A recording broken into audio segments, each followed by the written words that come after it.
Light the beam! Light the beam! Light the beam! Light the beam! Oh, good God. Light the beam. It is Power Plant Day. It is the Thursday edition of the Sports Cave with Biggest Puma. Broadcasting once again live here on YouTube in parts unknown up here in the greater north side area of San Antonio. Not to get too specific to freak out the two individuals I do the show with that I don't call this neighborhood home, but they might. We'll leave it up to you to figure out with your sleuthing skills. Do you realize? Oh, also live to tape once again. If you are listening to the audio, we are back. I have, after Tuesday night, expressing some slight concern about the abilities of our IT department. I am happy to report that this laptop sitting in front of me is officially back up to speed with everything that the old one had on it. So 1 to 10, they get a 2. They get a 2. A 2 was generous. It took 3 days to get one software downloaded. But no, if you are one of the hundreds of audio only listeners, be looking for it. You should have it ready to go Friday morning if you're listening to this after the fact. But I would say that last Thursday, check out the YouTube clip. It's pretty good. Look, pretty good. It's what I'm about to say. What I'm about to say is going to be hard to match up with what we have on the run sheet because we're going to do another edition of the X-Files. This one, an MLB edition, which will be video heavy. We're going to close the show today with a video relating to today in sports history. And we got a follow-up video that... We have a follow-up video that might or might not get cleared by our compliance department, a.k.a. LG. LG, can we show bare ass on YouTube? The hesitation makes me I don't know think. about that one. Yeah, see, what if it's more of like half-ass. What if it's not our bare asses? What if it's in the sake of what if it's in the in an attempt to cover a newsworthy story as journalists like we are this is my table. Argument of trying to get my guy. You want to show a quad amputee snorting meth and firing an AR out his apartment window. I want to show America, baby. I want to show. Well, the video I want to show is also. Yeah, that's America. It's America too. America's pastime. Yeah, it's pretty America. We'll see what we can get away with tonight. If you can't tell, I am in a good mood for multiple reasons. One, the laptop being fully functional. That makes all of life better. But about 10 minutes ago, I saw, remember Tuesday, I was talking about the alert I got from the kids ding dong ditching my house. Uh-oh. About 10 minutes ago, I got another alert from the house. This one from the front door. Oh. The roommate has landed. Oh. She is back in San Antonio. She is back from Chicago, which means I'm in a good mood. Someone's gonna get some pizza tonight. Well, I mean, someone's gonna get some tonight from the roommate. She's been gone for 3 days. It's not to say I haven't. I'm a wide. I love all types of pizza. I like prefer the Detroit style. I'll take a New York by the slice. The best kind is the deep dish. A little deep dish every now and then, although it's kind of soupy. But if there's a random stranger selling pizza by the bar at closing or pizza by the slice at closing time at the bar, sometimes that's the best pizza of your life. I do miss that, man. That's more downtownish, you know? Very much more downtown. There's always one guy that is the entrepreneur who's just selling pizza classics, pizza slices, pizza by the slice. But no, that also means I'm going to once again. The quest continues For a tight hour. But he's got motivation today. That's correct. All I have tight motivation today, actually. But we've just got so much to Chris get to. says a hard hour? We'll see. We'll see. We've got so much to get to. Of course, we're going to talk a little bit about Masters Day 1.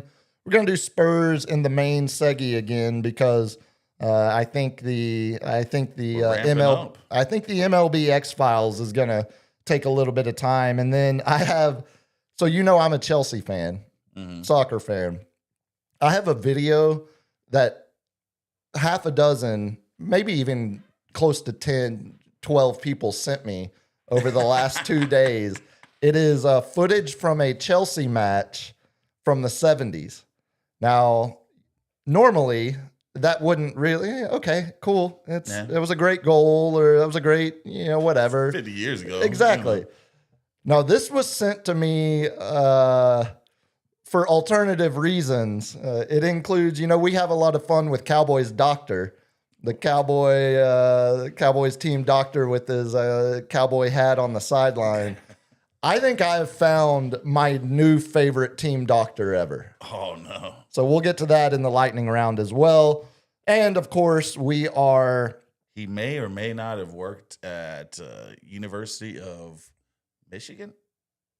How so? I'm just playing. What was the old gymnast doctor? Oh. It was Michigan State, I think. Nasser? Yeah. No, he has slid. Shomo. He slid down the rankings. He's all the way down to third, maybe fourth. He might be off Rushmore. No, we are 2 weeks away from the NFL draft. Ooh, 14 days. Right now, it's 8:12. The draft will have been on for an hour and 15 minutes. dude, if I get one more. This is what your team is going for. This is what Cowboys are going for. I'm so tired of mock drafts. Niners are targeting in on this guy. Oh, you should watch out for this move. Oh, I'm like, the Cowboys are going to trade up to number 3, and they're only going to give up a third-round pick to do it. It's like Alex Jones and QAnon, man. If you say enough crap, you're going to get one right. You know what I'm saying? Like, brother, you mentioned Alex Jones. I'm starting. No, don't get us canceled. I'm starting to get real worried. I'm starting to agree with Alex a little too much these days. He's had a bit of a heel turn. Speaking of a bit of a career 180, if we have time, I want to talk about the Kanye revival in the lightning round as well, because I have watched both of those SoFi concerts multiple times. He's still got a following, man. Dude, you're looking at a part of it. Like, hey, I liked old Kanye. Separate the art from the artist. Something that I'm still gonna watch the Michael movie. A lot of people still listen to Chris Brown. Yeah, Gary Glitter still what gets did Chris played. Brown do? But just try to shut someone up. I don't know. Throw a pregnant woman out of a vehicle going 35 miles an hour after he bashed her head on the dashboard. Was she pregnant? I think she was. I think that was easily. She wasn't anymore. I was about to say, I think that was easily proven. A before and after occurred there. No, on this National Unicorn Day, yesterday was National Zoo Lovers Day, and I felt so bad we didn't get to argue about how animal jail, how productive and necessary zoos are. I wanted to make sure we mentioned it. This ties into our debate earlier of dogs, and people just don't want them out there. Like, they're not prisoners in your own house, man. They deserve to go out and be around the public. Brother, we're going to have an entire summer of only World Cup soccer and baseball. Save the ideas, because we will have... Middle of July, we will be arguing about dogs at bars or restaurants. Trust me. Oh, I'm going to bring my shedding dogs up there. They're not trained. Yeah. They are wild, man. Okay, who brought the dog? Hence the problem right there. Hence the problem. People my like husky you. does the song of his people. Where you have a husky in Texas, and you want to talk to me about animal cruelty? Do you understand what the undercoat I said does? Cruelty, weird. Cruelty? Cruelty. No, the husky's undercoat keeps it cool Okay. underneath heat and hot underneath cold. It is a work of art. Yeah, and I'm sure he's told you that himself. So I've had a husky since I was 18 years old, man. so you've been committing animal cruelty for how many years now? Bro, you better walk back that statement. No, I don't think I will, but I will get LG to tell the good people how they can help support this program. Sure. Thank you all for coming inside this show with us here, as Andy Everett would like to say. That's right. You can subscribe to this thing. Yeah, he is. I love that intro, by the way. That's the intro I originally made for that show when it was still me, him, and Mike doing the afternoon block. When Andy got brought on for that show, I was the bridge connecting the two of them. I'd do the show with Mike, and then I'd do the show with Andy. And I asked Andy the week before it was about to launch, I was like, do you have any idea like what you want for an intro? Like, what's your hook, man? I was like, some Katy Perry song. I know you love them. ABBA, something. And he hit me with the most random, like, are you familiar with Emerson, Lake, and Palmer? I was like, ELP, let's go. What do we got? Welcome back, my friends, to the show. Like, it's I think it's NBC that's using it now. He knows what he's doing. He knows exactly. exactly. Yeah. He knows exactly. It's the same exact Old intro. hibbit. Yep. I forgot LG was listening in earlier I've today. listened before, but I've never heard the intro. So that was the first time I caught the intro. But thanks for being here and coming inside to this show. That's Please right. subscribe to this thing or hit the super chat. And you can tip us with the super chat. You can also subscribe to our social media platforms. And where would they do that at, Cap? Sportscave.live. On Instagram, on TikTok, and where else? Grinder? No, YouTube. I think that's it. No, Okay. YouTube Hey! is Sports Cave Live. That's right. Yeah. No dot. Yeah, no dot. No but doubt. We can fix that. You realize the No, we can't. short you put up there right before the show started, it's already doing numbers, bro. You need to do a little better at title and description because it just said the date and no one's gonna look. Yeah, so maybe, I changed it. I fixed it. Sorry, Dad. Yeah. maybe I can give never it. do anything right, The Dad. metadata matters. So Yeah, you need to work on your that. SEO. Work on your SEO stupid. catchphrases. Maybe maybe do some Google training while you're at it. It's free, I think. Let me go learn Excel or And you something. put today's date too, by the way. And that don't clip know. was not from today. So You sat there and were teaching me all this. Well, I stuff. figured you would use common do sense, you but blame yeah, the that's student. I or should do have you used blame the common teacher? sense and known you weren't going to do that. So I Yeah, mean, so you should have taught me, right? I mean, it's just like every other social media platform. look, as I told you Did earlier, I say I'm a savant at social media? as No, I man. told you obviously earlier, as this exact conversation was taking place in the living room, you keep doing what you're doing, Playboy. You're killing it. Keep chasing that paper. We're doing great. Thanks, Mom. No, it is. It is the soft Why parent. can't you be more like him? Why can't No, you be more like your brother? Don't worry about what he says, Playboy. You just keep doing you. You're killing it. If you do throw a super chat out there, if it's on topic, if it's on subject, we'll let you produce the show and we'll throw it out there in the segment. If not, we'll do them before the lightning round. But let's not get too much further behind. I have a lot of content that is time dependent that I want to get to. None of it's important, but it's several. I just can't stop laughing about multiple videos we're going to get into in a second. But as always, it's Thursday. Let's start with what I watched, what we all watched. I would assume, I know y'all had the Masters on earlier whenever I got here. I was obviously doing the radio show with Andy, so I had a lot of Masters talk over. Yeah. Rory got the monkey off his back, man. He's playing pretty good. I want to talk about that, Rory specifically, because I mean, we're not. Look, I was talking last night, buddy at a bar, friend named Jeremy, and he big time golf guy, played college golf, loves. I mean, just actually, he's no weekend hacker. he's no weekend hack. He's like, it's like talking golf with Andy. Yeah. It's very similar. And so I, as someone who I'm golf adjacent, I play once a quarter, maybe twice a year, but I'm much more, if you count video games, I play every week. So it depends, they're playing the TGL League. How is that? GTA has a golf game in there?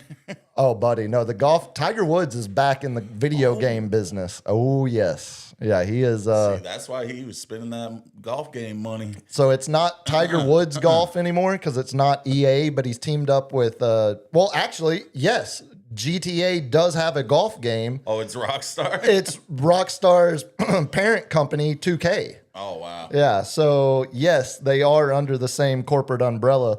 But I consider myself golf adjacent. Like, I love golf, but I wouldn't sit here and try to tell you how today's leaderboard is going to play out over the course of the rest of the weekend, or whose specific game is tailored to certain courses. I don't know that level of depth. But these, Andy and my buddy Jeremy I bet he knows he's got a good draw. So on hole aiming corner on hole 12 is set up nicely for him. So I asked, how's he going to handle Ike's Pond, where one of the original designers offed himself and Someone's always gotta bring that up, staged it so he would fall into the water, into the pond. So yeah, I was asking him last night, what he was thinking, where his head was at. And I'll be damned if he didn't give me 5 solid minutes on why Patrick Reed is his pick.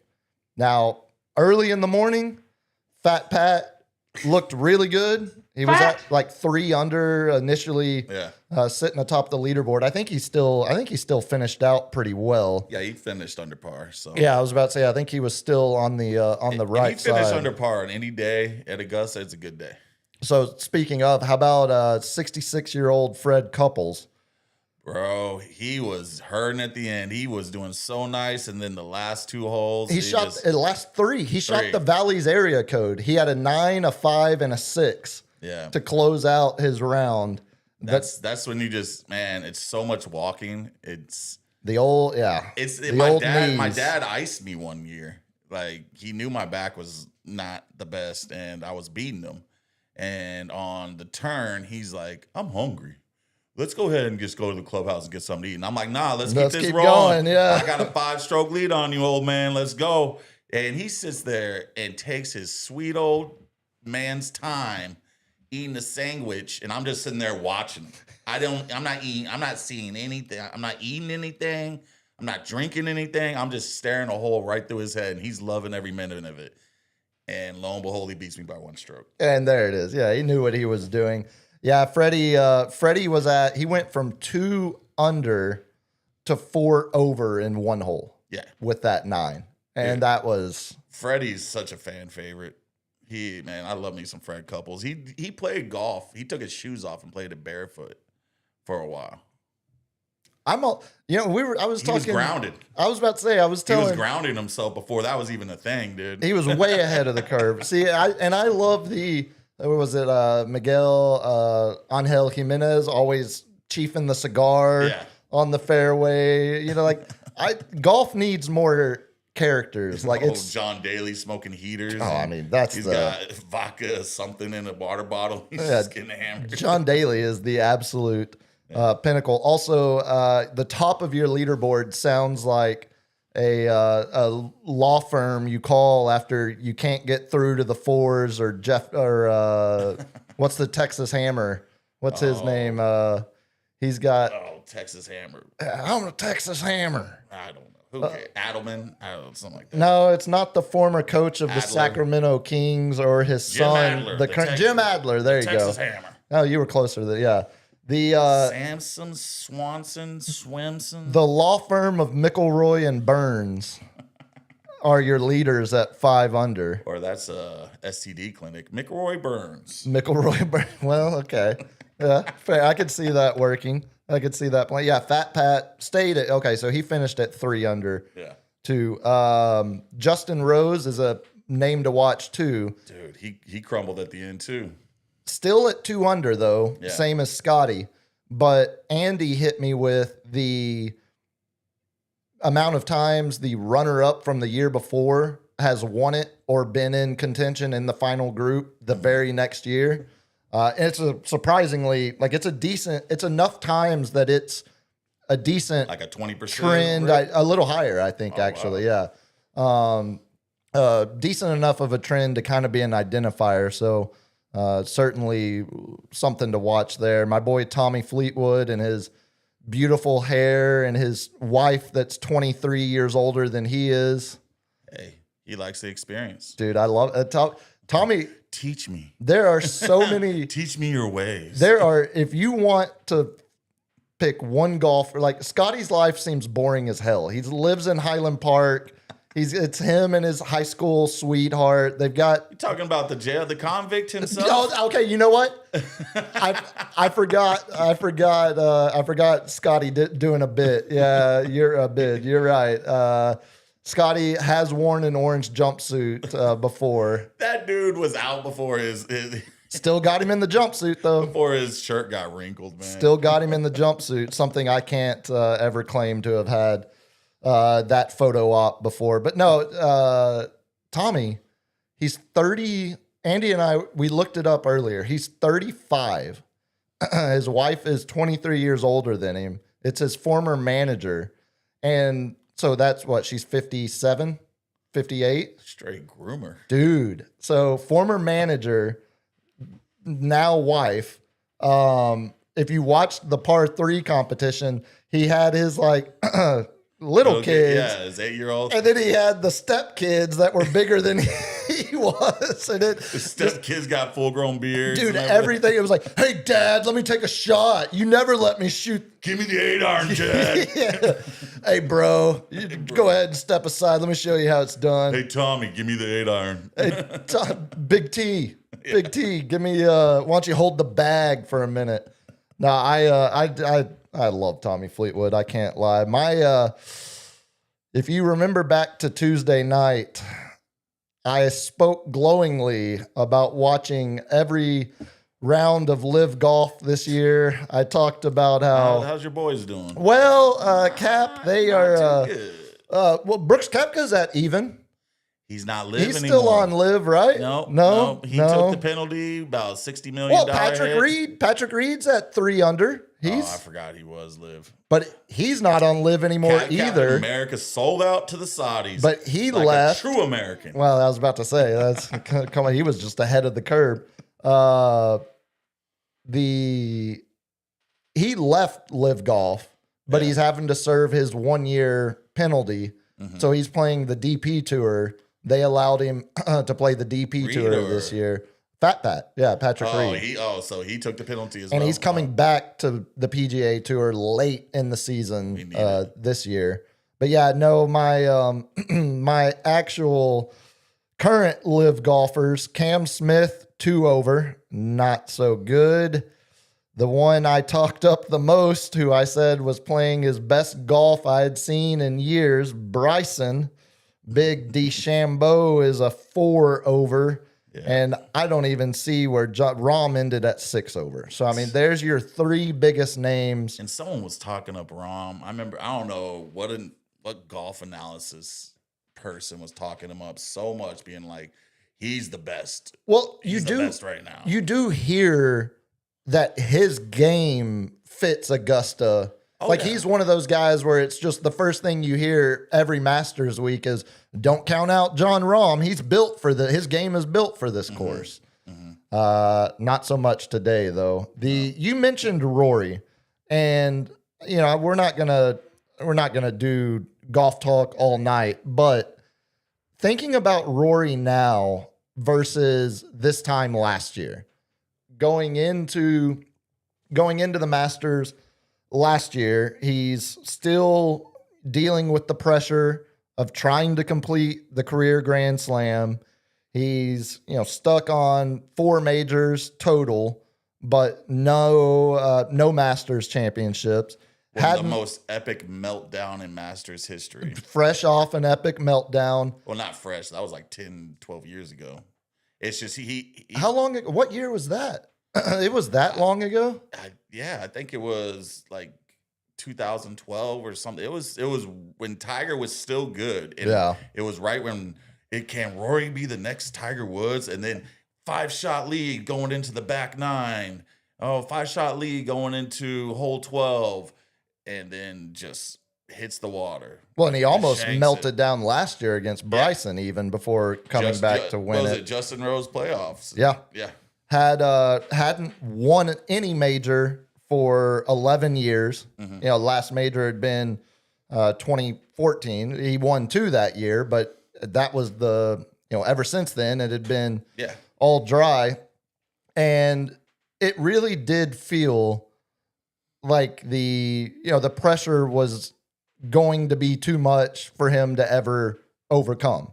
And it didn't feel like, he might eventually win a Masters, but it didn't feel like it was anything that was being, built up towards. It was going to be one of those, oh, wow, he finally did it. He broke through. He got but it didn't feel like it was going to come still in this, mid 30s prime, end of his prime of his career. How much a difference a year makes, though, because now he gets the monkey off his back, completes the career Grand Slam, is, now at 5 total career majors, is leading after the first round today, has the crown jewel of European golf next year when the Open Championship, the British Open, returns to St. Andrews. Yeah, Scotland. So it feels like there's now all of a sudden a possibility that he might only be halfway to his eventual career majors total. Like, does Rory now, so 15 years, basically between where he's at right now and how old Phil was when he won his last major. Phil was 50, almost 51 years old. Oldest player to ever win a major. So if you're just using that as a timeline, Rory has 15 years until he reaches Phil's age when Phil won his last one. What is a realistic number on Rory in terms of career majors? Because again, like he looks different. He sounds different. He looks more like the early 20s Rory that was way more happy-go-lucky. Like, oh yeah, I can do it. That was a terrible Irish accent. I don't know. Were you trying to do an It accent? was kind of Jamaican.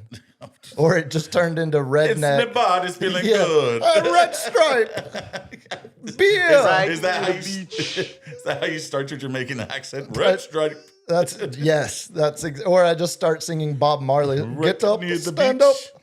Why would I wear this hat, man? But anyway, Father Time catches up with everybody. But he's got a Realistically, decade at least before Father Time really starts knocking on the door. It's not so much him, it's who's around him. Scotty is going to figure it out. It looked like he was figuring it out a little bit. He didn't have a disastrous round that he's been having this year and still finishing in the top 10. He literally has a horrible round that should put you out of the tournament, put you out of the cut. But then suddenly has 3 good, one round at 63 and just finishes 5th, finishes 4th. So he's still got Scheffler to deal with. But I'm not so sure Scotty is still playing golf at 50 years old. Why not? He doesn't have an aggressive swing. But I'm not saying in terms of injury. I'm saying he's already kind of dropping hints like golf is not the most important thing to me.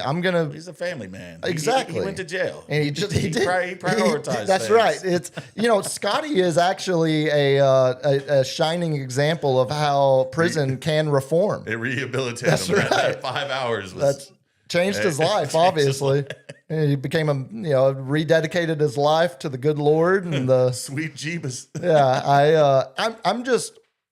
I'm not so sure Scotty has never seemed like he cares about how many career majors he wins. Rory, it seems like, has always, like you said, the Tiger Rory like Scotty doesn't play any of that kind of game in the press. Or if you go by the tape, he always has a chance at the Masters, but he's only done it once.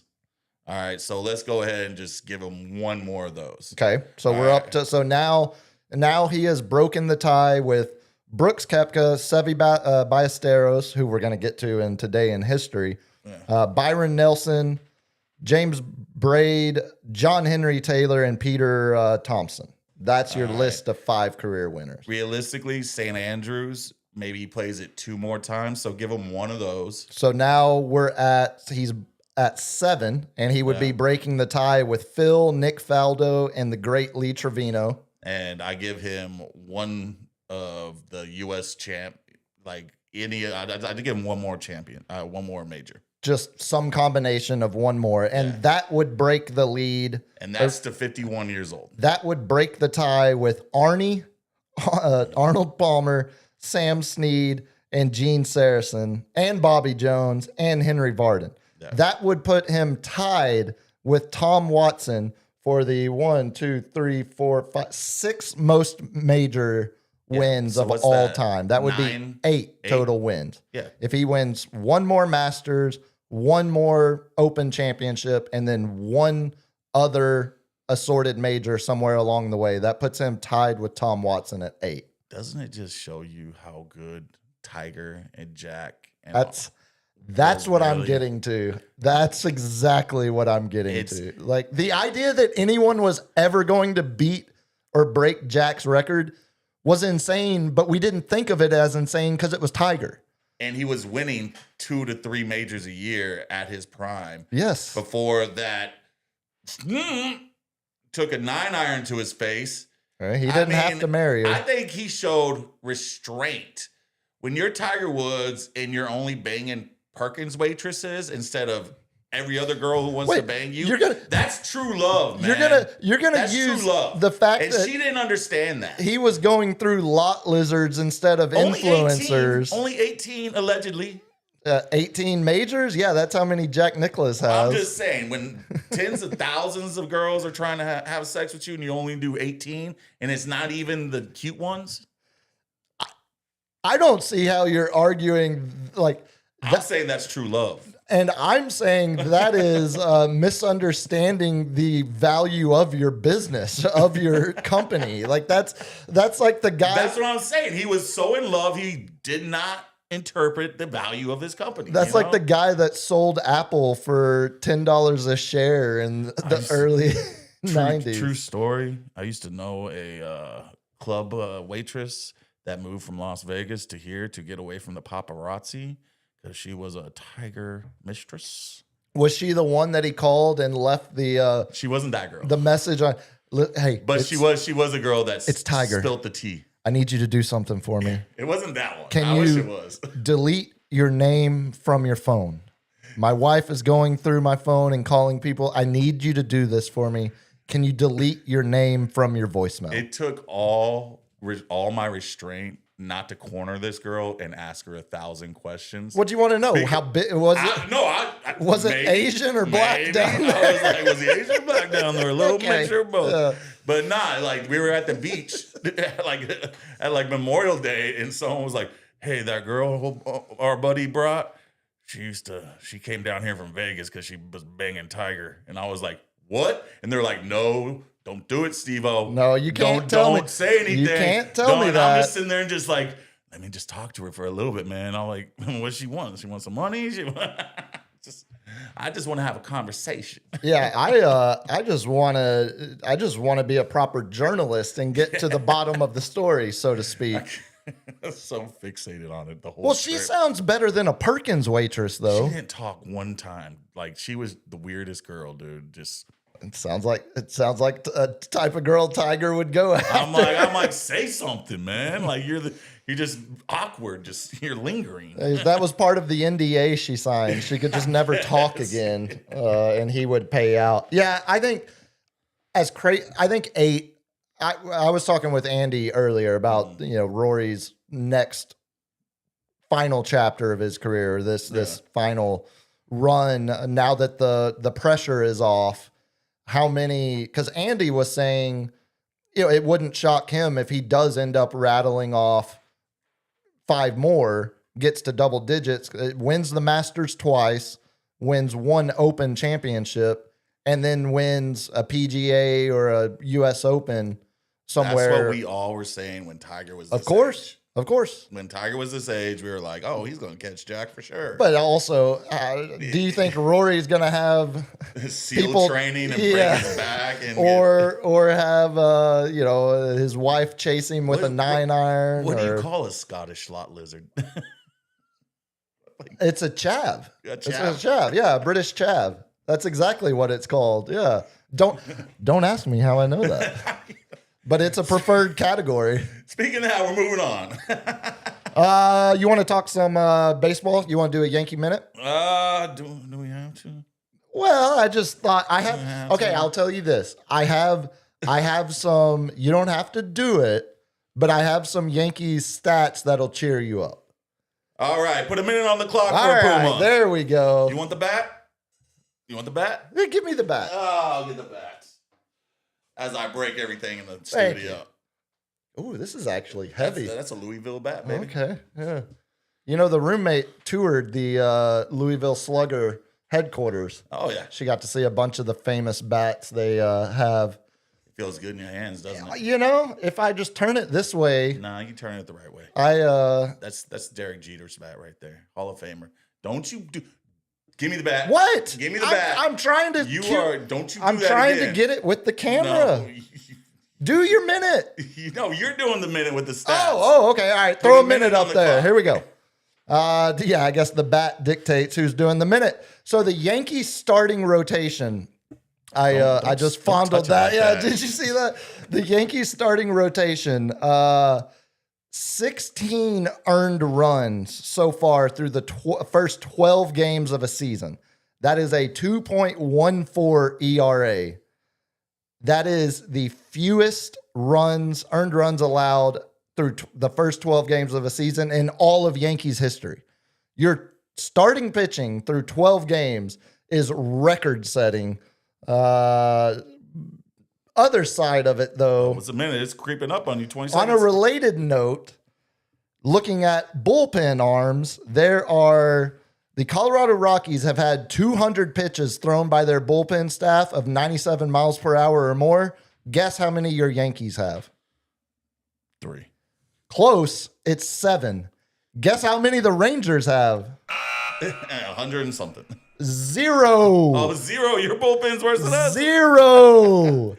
And that is Puma with the Yankee minute. Give So me that your bat. Don't ever touch this again. your Yankees are 27th in the league right now in bullpen pitches that are 97 miles per hour or more.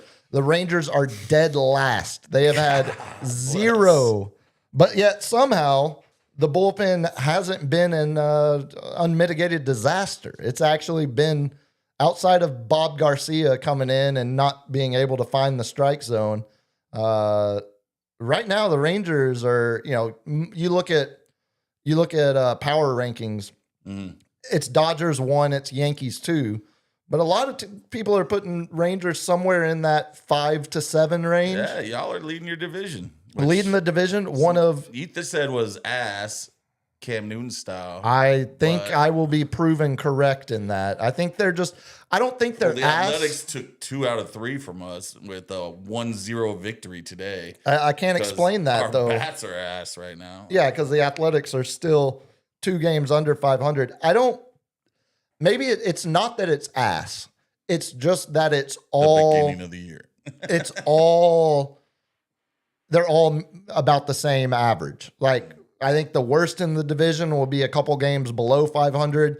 I think the winner of the division will be somewhere in the mid to high 80s. I'm not sure there's a team that wins 90 games in the AL West this year, but looking at the American League as a whole, Yankees are 8-4. They're over 500. Twins and Guardians are 7-6, or 8-5 and 7-6 respectively. And then the Rangers are 7-5. 4 American League teams. Those are the only ones above 500? Only teams above 500. Ay, ay, ay. And let me add in, the Rangers are 7-5 off tonight, traveling to LA. LA Oh, buddy. for a Friday, Saturday, Sunday 3-gamer with the Dodgers. Well, I'm So gonna be rooting for your team there, buddy. Yeah, I appreciate that, but that 500 record might not stand through the weekend. So 4 teams in the American League with above 500.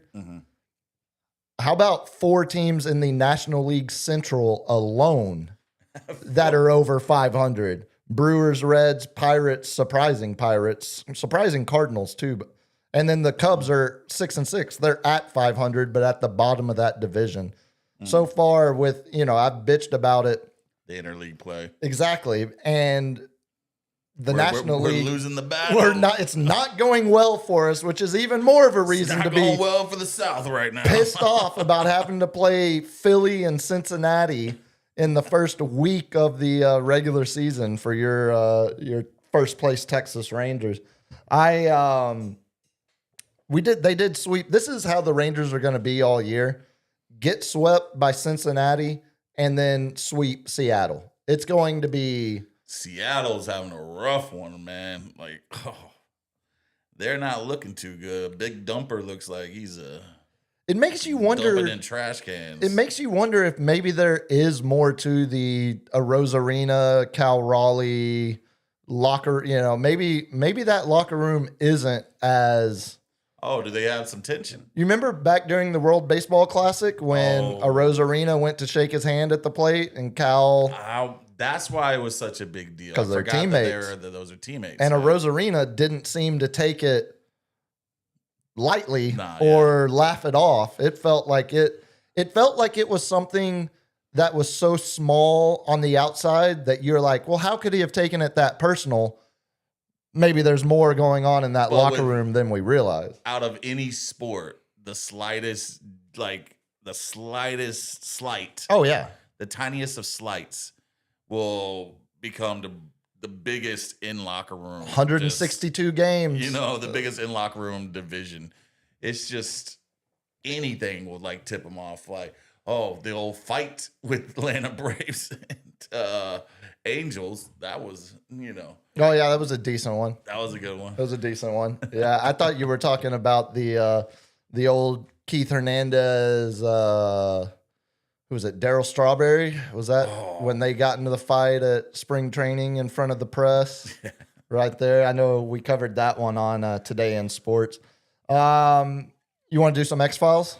Because it's all baseball. I've got some. I love it. These. I can't stop laughing at several of these. So first, LG, we'll do the Rangers New Jerseys first. So you remember? Oh yeah. Tuesday night, we got down a bit of a wormhole about the Texas Rangers, the government entity Texas Ranger statue that was removed from Love Field during the George Floyd protest. Been hiding in storage for a couple years, and now the Rangers this year bought it and put it in the concourse in the outfield. United more than ever since the George Floyd incident. It's a Texas Ranger, and they are the Texas Ranger. So despite that specific Ranger being the most racist Texas Ranger, despite him being most well known for protecting public schools from integrating racially, those darkies. It's a statue of a Texas Ranger, and they didn't seem to have a problem with it. And it's an organization that has no problem catering to a very specific portion of their fan base. I mean, white people.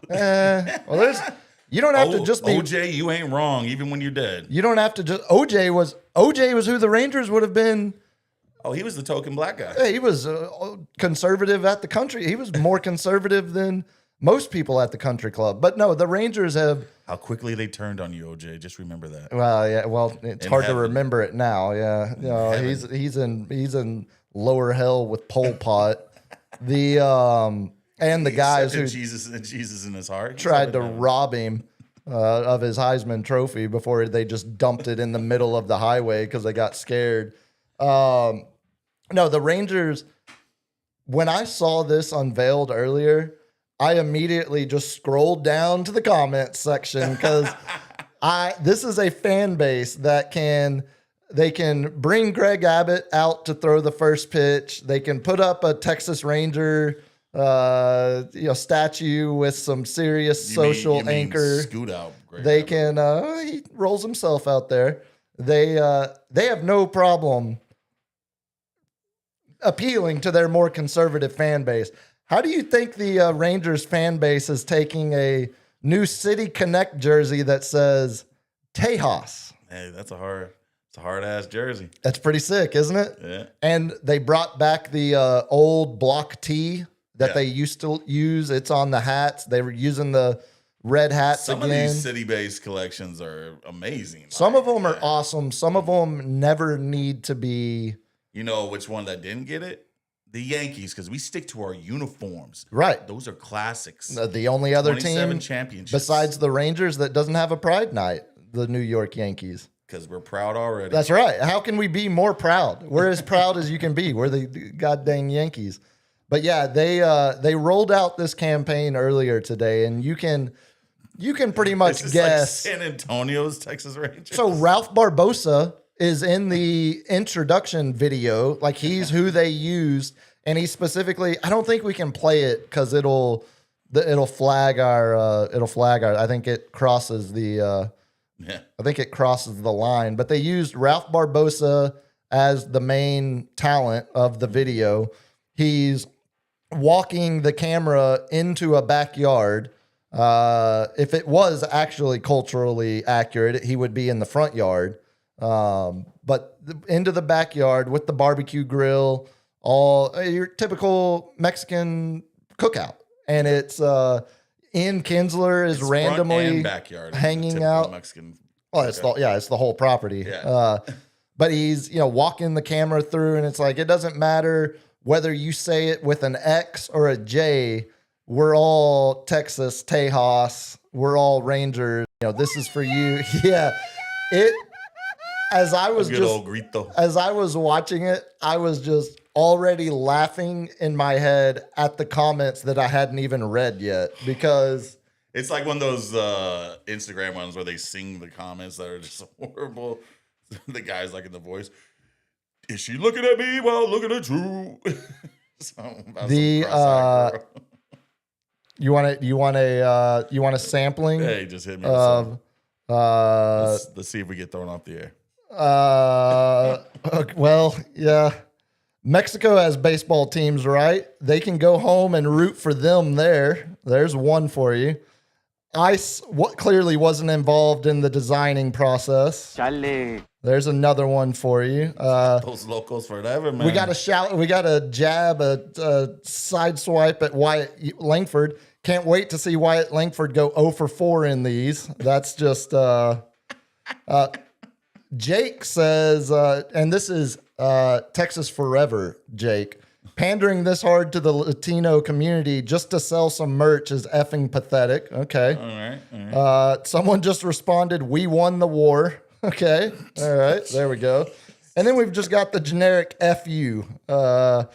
Or Peter says, "The F out of here with Los Rangers, you pandering filth." Like, it's a baseball jersey. It's a City Connect. Do you not like? What are we doing? This used to be Mexico. Like, come on, man.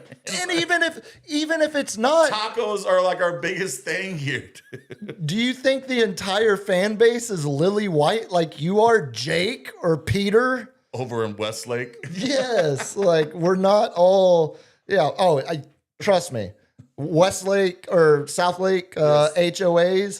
Yeah. Carroll's not allowing front yard barbecues. Yeah, they're shutting. Carol's calling the cops. Yeah, well, Carroll in Carrollton is calling the cops because they are not allowing that. So yeah, I got a good laugh out of reading some of those comments earlier, and I can't wait to cop me one. I gotta get one. Oh, hey man, that red looks good. No, all jokes aside, as a Ranger fan, I'm really happy to see the red prominently return to the uniform rotation. And that's coming from a hippie liberal, dude. That's right. Well, yeah, more like a David Allen Coe long hair redneck. It's just I just want everyone to get along and stop fighting over jerseys. and fight over the. Someone's gonna get beat up for wearing a jerk. Oh, dude, there's gonna be who's some. gonna say something? Like, these are all keyboard warriors. I want one of these guys to come out to a game. Yeah, and that's say fair. something to see how rickrolled they get. It'll be By, like 20 Mexicans. I was about to say it'll be like the video on the pier with the white family fight. Like, oh hell no, I don't even know what Oh, we're I don't jumping even in the know water. these people. Yeah, I'm gonna defend their honor. Yeah, it should set up for some fireworks at some point. Elsewhere, what else do I got for you here in the X-Files? How about we do the other Ranger related one? I'm sure some of y'all have seen this by now, but have you seen the Rangers' newest concession stand item? Oh no. Well, you can wear it. So let me just ask you, how much hope does that give Is it you? like me dropping food on my stomach, like wear it? Or- No. Well, Yeah. someone. I saw a video of someone dropping a giant boomstick hot dog on the person in front of them during the home opener earlier this week. No, this Just is glizzy to the back. this is a traditional, again, not pandering to any culture or ethnicity whatsoever. This is a traditional hat. Maybe you would say a hat shaped like one that would be worn by a cowboy. So we're pandering to cowboy culture here. It is a giant boat of nachos that you can bless. wear as a hat. Oh my God. That It's got Is it- everything is it you a need. sombrero? Yeah, look at I think it's not a sombrero because it's more angular, more rectangle. that dude looks happy for the nachos, but not happy to be in a picture of it. Yeah, shout out Mexican Junior on X. That He's is like, yeah, I'm gonna eat it all. that is his picture. Yeah, you can see as Stevie Jobkowski would say, it's got all the fixins. It's got all the fixins you need. All the fixins. It's got everything right there in a wearable form for you to let the entire stadium know how much of a dumbass you are. But not you, Mexican Junior, but the royal you. the Royal Rangers. This is just add this to the list of the reasons the terrorists hate us. Like this is another. Like this is Those so. fat Americans. this is Look at so- them. Like look at their edible hats. It's only a 2.5 hour game now. They combine nachos with wearable clothing. They wear their fat Yeah, in more than one way. this level of opulence will not stand. It's like the Yankees who got the bucket of chicken now, which is just chicken fried ice cream with a chocolate in the middle. Wait, say that one more time. Have you not seen it? No, say it one more time though. It's Chicken fried ice cream. so like tempura, like it's the okay. So it's ice Okay. cream and they use chicken All right. chicken. I'm an idiot. Yeah. Because I thought you were saying it was Chicken and ice cream. no, and which is awesome too. Anything fried with ice cream is spectacular. Yeah. I thought you meant like chicken and ice cream together. I thought you meant ice cream that was flavored like fried chicken, because in my head I was like, you know what? Salty, I might be interested. Savory? Yeah, sweet. like a bacon ice cream's great. Hmm. Why not a do little it. fried chicken ice cream? I'm kind of no, I hadn't seen that. Yeah. No, You know, believe it or not, there's I think you can get it on DoorDash. It's a late night sweet spot and they sell chicken fried ice cream. It's like, looks like a drumstick and it has the chicken fried batter on it, and then it's ice cream with a thing of chocolate. okay, down the middle. that's what keeps tripping. It's just fried ice cream, Yeah. but it's like a chicken fried steak. That's what it is. That's the Chicken batter, fried. right. It's chicken fried. Right, It's I'm with you now. You use the flour, you use the spices. The roommate loves the fried ice cream. It's tempura fried, but not Yeah. like chicken fried. So that's tempura fried. That's ice cream. tempura fried. She loves So that. this I is have chicken fried. I have a picture of her I'm gonna keep holding saying it. a bowl of fried ice cream, making a face of satisfaction that I have never seen her make. I've never been able to Relating achieve that. to us, right? I'm trying tonight, baby. Brother, I'm yeah. coming home. Tight hour. Well, shit, we're already at an hour, so A tight hour and a half. that's right. That's right. All right, elsewhere, let's do some more X-Files. How about the fans in the upper deck, LG? Let's go there next. You remember last year was we have production. Holy hell. Man, just get us a graphic and it's like a this little- is a professional show. Look, I'm working on some beds. I'm working on some intros. We're by our second Is anniversary that gonna show. get us flagged? I'm just No, no, because LG did it. We're Yeah, fine. Yeah, we're fine. Yeah. So you remember, all too well remember, last year was a rough year for Oklahoma State football. Oh, It was we needed a tank to get us some horse. It was pretty. Yes, you did. You tanked for Eric Morris and half the UNT you, Screaming Gundy. Eagle roster. You always be a man in my book, and you always be 40. You remember, it was a rough year. It was a bad year. But within the darkness, we got one of the greatest storylines of all of college football last year. Do you remember what it was? No. The random fan section Oh yes. that went tarps off Straight. and all took their Petey shirts Pablo off. on it. Petey Pablo, helicopter. And then the swarm of grown-ass men, like it was like flies to the light or Yeah. moth to the light, just all being called by an unknown force to go join the topless. an unknown student doing its job, and then everybody started ripping off our flavor, and then we started coming up with new ones, and everybody kept ripping off that flavor. Yeah, you had the banana outfits for Yeah. a while. Yeah. Well, your flavor, you'll be happy to know, take it as a badge of pride.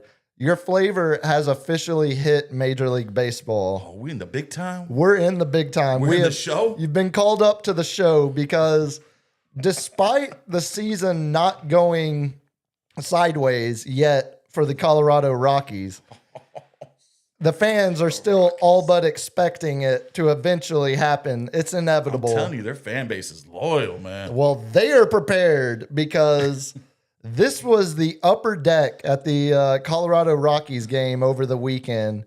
We have an entire section of grown men that have gone to the very top of the stadium. As far as you can go, they are taking up an entire section 300 something up there. All tarps off, all Petey Pablo. It looks so like explicit until it's probably zoomed in on. I'm like, why is there a lot of skin just up at the top? Is Yeah. that the best picture we got of this? That's all. Yeah, it's all we got zoomed in. LG, do you want to rip him like you ripped me? Like, Well, there's not multiple angles of it. I did this for you. this is favoritism, man. I did this for you to show. I get reamed if I do a screen recording, dude. Like, look at this. Oh, I that's a can't great. see him. That's This isn't clear. a screen recording. Yeah, that's a clear video. But this is horrible. I can't see anything. This is look like most wartime reporting. When you got reporters on the ground, you just got to get whatever footage you can get, and that's what I'm we seeing got. favoritism with our producer. I tried to make you happy with good Yankees stats. I tried to make you happy with. You did an dirty O- stuff with my bat. an I'm not- I'm not Oklahoma even State- I'm not gonna forget that. It was a little phallic. I tried to give you an Oklahoma State shout out here. All right, fine. Well, then let's see if this one is good enough quality for you because, look, So are you going to go through with this one? I You would- make an executive decision. if we get flagged, I'll take the hit for it. Do I get to play my video? No, because yours involves this is an honest accident, and I hesitate This poor man. to add on Poor man. to the piling on that this man is experiencing. But brother, you've got to be more prepared to keep your ass covered at a Major League Baseball game. It wasn't like he was trying to show us that. No, but it also wasn't like there was a rush of people that he was having to be. So there's a foul ball. It was knuckling in the air, man. It's Cubs and Marlins. Is that who it is? Or Cubs and we'll see here in a second. Listen. So if you're watching on YouTube, here is your nudity warning. We showed topless. I don't know if we need to put a warning for half an ass. We showed topless men in the last segment. Now we're going to show a bottomless. This is what took. It's Tampa. It's the Rays Stadium. Yeah, of course it is. Listen to the Florida. announcer, the great Boog Shambi. Ball down the right side, and it'll twist off foul. Everybody okay down there?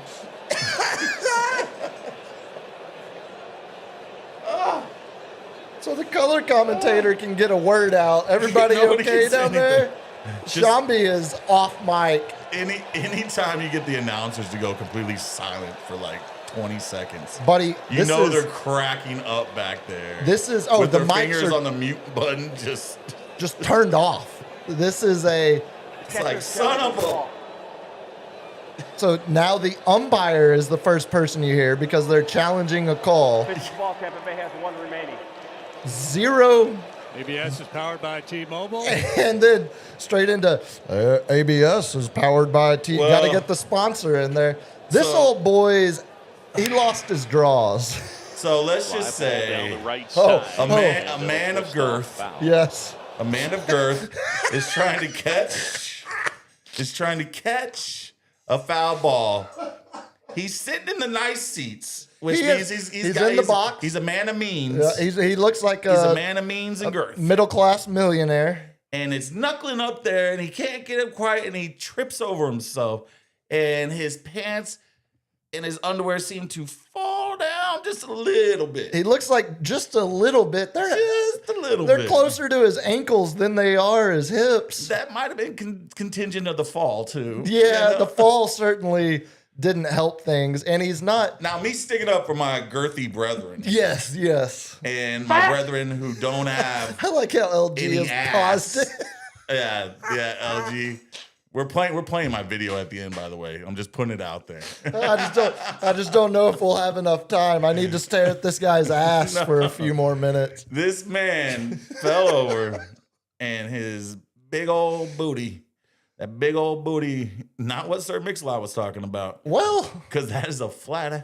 what yeah, no, it's a bullfrog ass. It sucks Everybody in. okay down It's a there? very northern Florida. It's a very Florida panhandle ass. You know that man owns a boat. Oh, of course he does. Of course he He probably. fell over trying to catch a baseball, man. You know, it can happen to anybody. Man, they've been killing him on Sports Center, on I mean, everywhere, dude. Online is roasting. You got to Like, keep your pants up. That's all I'm. If he had just fallen down, it's a non-story. It's nothing. So You got to keep your pants up. here's my argument to this, because everybody tells me to pull my pants up. Okay, constantly. yeah. I had hip surgery when I was 22. Okay. I got T-boned in my vintage 91 Cadillac Brougham, my favorite car I've ever owned in my life. And it shattered my hip. Mm-hmm. And they put a bunch of metal in there to like fix it, but Sure. I didn't have insurance, so it wasn't a good job.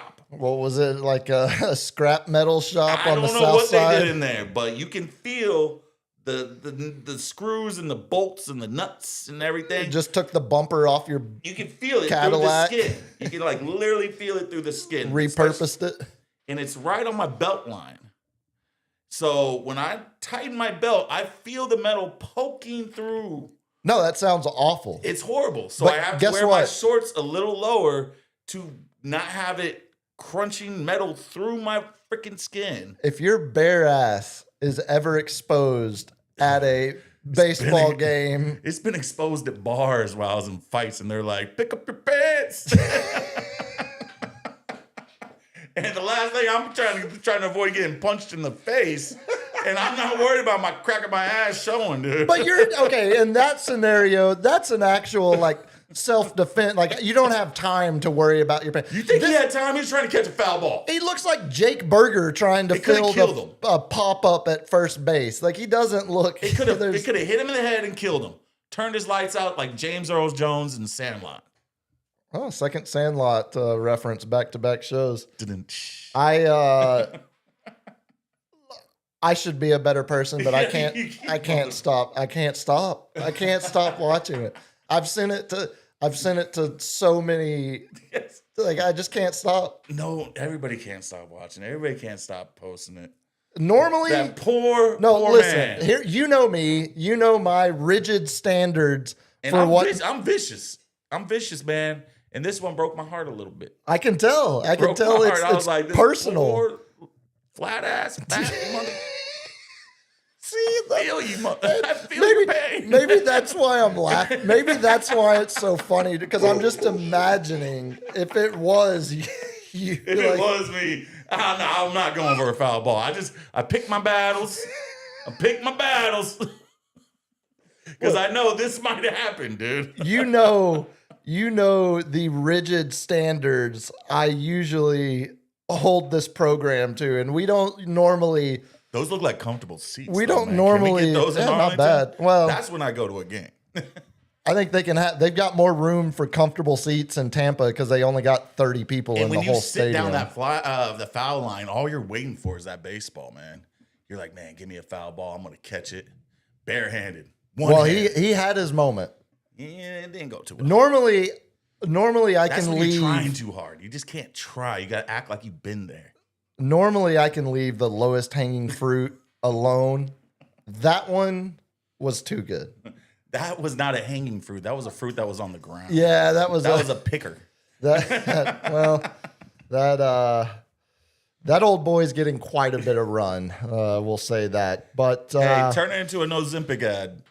Make some money on it. there you go. There's your opportunity. Do a turn it into a. At least he's not eating the hat nachos. Yeah. Now that okay. Now if he had been wearing the hat nachos, Spilled the food all spilled over. the food. See, that's Lost why I'm the like, all right, bro, drawers. you're just asking for it now. Yeah, no, it's certain. Andy's wearing a Tejas jersey. It's Texas, not Tejas. Damn it. Yeah, no, it could have somehow been worse for him, but what it was enough to tickle me every time I see it. Let's do some Spurs notes, shall we? Shall we? Oh, 9-12 market. Since you're now becoming YouTube savvy, maybe I'll become YouTube savvy and start marking chapters. Just do your job, bitch. Yeah, we're getting there. I told you, maybe by the 2-year anniversary show, we'll have more of this done. No Wemby, no Castle. No problem. Last night, 112-101 win over the Blazers. A Blazers team that is actually playing for something. Yeah. A Blazers team that when they saw Wemby and Castle being out of the lineup, they had to think this is our opportunity to potentially gain some ground on the Clippers. They held it close for so long. And then the last 8 minutes, the doors got blown open. Which tends to be the Spurs style. Like after end of each half is when we put the foot on the gas and we go up 10, 20 points. So Yeah, I'm glad to see we still had that drive. Well, that oomph. and it's just such a reminder of the depth on this roster. Mm-hmm. Like I think, of course, Wemby number 1. We can argue as Castle 2 or as Fox 2. You're splitting hairs. It doesn't matter. To not have those two guys and still go out the line on this game after the injury news came out. I think it closed at tip-off. It was Spurs 3.5 point favorites. So to still go out and get a double-digit win without Wemby, without Castle, I hesitate to say, they've certainly had more impressive overall wins this year. I mean, thinking about the dominance over the Thunder, but last night was the kind of win that if you think it's only Wemby, you're proven wrong. Last night, 6 guys in double digits, and Harrison Barnes 1 point shy. He had 9 points, so almost almost 7 players in double digits. Fox, 25 points, 7 assists, 5 rebounds, taking the brunt of the scoring duties.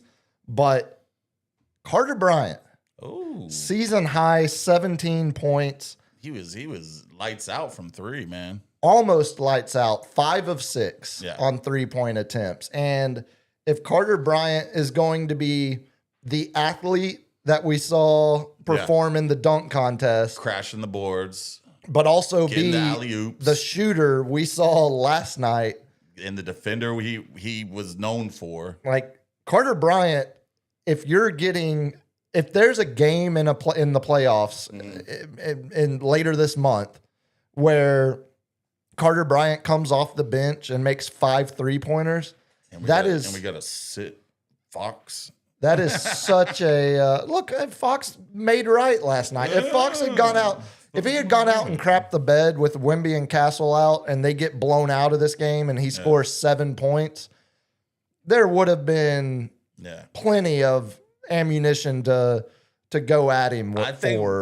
I thought it was a good bounce back last night, but more importantly, just the overall ability of the team to pick up the slack when not only just Wemby, but Wemby and Castle being out. So I went stat hunting last night. Let's hear it. We got top 10 in assist, Castle. This is out in the whole league. He's top 10. I think he's number 8, I believe. Still counts. Yeah. Victor, points per game. He is top 15. I think he's 14 or 15. And he is the lowest minutes per game to be on that list in the top 20 by a margin. I'm talking about like 5, 6, 7 minutes. So imagine if you give him 5, 6, 7 minutes and more foul shots like Shea and I'd rather not Joker. though, because I don't want to also imagine the wear and tear of an extra 5 or 6 minutes every game. Then, of course, you got Wemby top in blocks by at least two blocks over the next person. Then steals per game, we have Fox, doing something right, but he's down. Swiper. Yeah, he's down to like 30, the 30th in the league. But it's all separated by like 0.5 from 30 to 50, 30 to Sure. 10. I mean, because if you're getting an extra half a steal a game, that's a significant. And then we got 3-pointers made per game. Who would you think is leading that? On the Spurs, Champagny.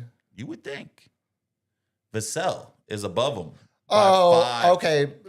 He's played less games, but on a per game basis. Yeah, but he's played enough to qualify. I'm with you. Yeah, no, that makes sense. But it's only like 0.2 or 0.1. He's more than Champagny. So we have 2 top 40 3-point shooters, average of making the threes, and average. They're all pretty much the same, around 40%. So defensive rebounds, Wemby's top 10. So what you're saying is it's a pretty good team, top to bottom. it's not just in every category. Castle and Wemby. It's like we also got shooters.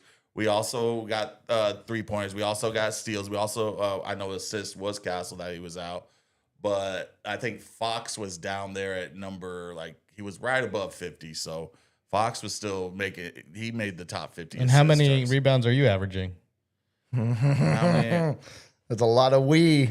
It's a lot of we. The Spurs. See, you favor somebody in this room, and it's not me. He favors The correct sports. He favors terminology. Okay. Walter Cronkite. He favors Edward R. Murrow. Never said I was a journalist. He favors what's his name? The one who Vern Lundquist. That's who he favors. Dan Rather. Dang, Selji. So you broke my train of thought. Anyway. No, so that's impressive. I mean, every single category they have someone who you would consider in the upper echelon. Absolutely. And it's at multiple positions, at like the depth, the amount of coverage. It's not just that they are deep, it's that they're They excel. Nothing in is sacrificed at any position. Exactly. The Spurs excel in all categories somewhere in that lineup. So the only bad news to come out of last night, the update on Wemby, he's questionable for tomorrow night against the Mavericks tomorrow night. I think he plays that game and then sits Sunday. Why not play the Denver game and just not go hard? You know, they're going to probably rest Joker. See, I think it would be the added rest. Yeah, they're not going to play Joker or Murray for it doesn't look like because they're going to be locked into the 3. Or if they do, it'll be minimum. I wonder if the Spurs are going to like try to get one game, you know, lobbied to try to get him in without playing him another game. I think the severity of the injury will obviously determine which game he plays in because I don't think there's any way he doesn't play in one of these final 2. I think he's going to push his way into making sure he's eligible for the awards. Mm-hmm. I would think if the Spurs are comfortable with where the injury is at in terms of not being too severe, I would think the strategy would be you play him tomorrow night and then rest him the final game of the season because then you would have additional rest going into game 1 of the playoffs. And also, not saying that Denver is dirty or has dirty players or anything like that, but you know the Mavs aren't going to take any shots at you or Wemby or Castle. You know, Mavs don't give a damn about how this season ends out. They have nothing. Just pad Cooper Flag stats. That's out. He's going to shoot 30 times. Yeah. And they're hoping the ping pong balls go their way again. Denver, there is at least an opportunity for them to take some cheap shots at your guys before the playoffs start. You think they're built like that? No, and that's what I'm saying. But it would remove any of the chance that happens, even if it's a freak accident. Yeah, or if it's the Zaza all over again. If Wemby lands on someone's foot. Well, he did that on purpose to Kawhi. We all know he did because he looked down to see where his foot was. Again, as you just said, the conspiracy-minded conspiracy-minded fans would say it's like that Tim Hardaway Jr. or Christian Braun did that on purpose, or Peyton Watson, whichever nugget it might happen to. This is like someone who's like, I see it with my eyes. Don't tell me it didn't happen. Oh, no.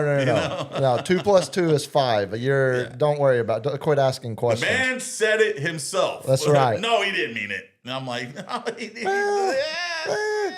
Yeah, I hope that's how it plays out. Because the worst thing would be if there is, not that it makes it that much different if it was the second to last game of the season, but a Sunday afternoon tip and you're trying to get your guy to the 20-minute mark and he re-aggravates or re-injures it, and then you're turning around and starting a playoff series in 5 days it would be, something like that. I want to see him Friday. I don't want to see him Sunday. Yeah. I think that's the we shall see what happens. But tomorrow.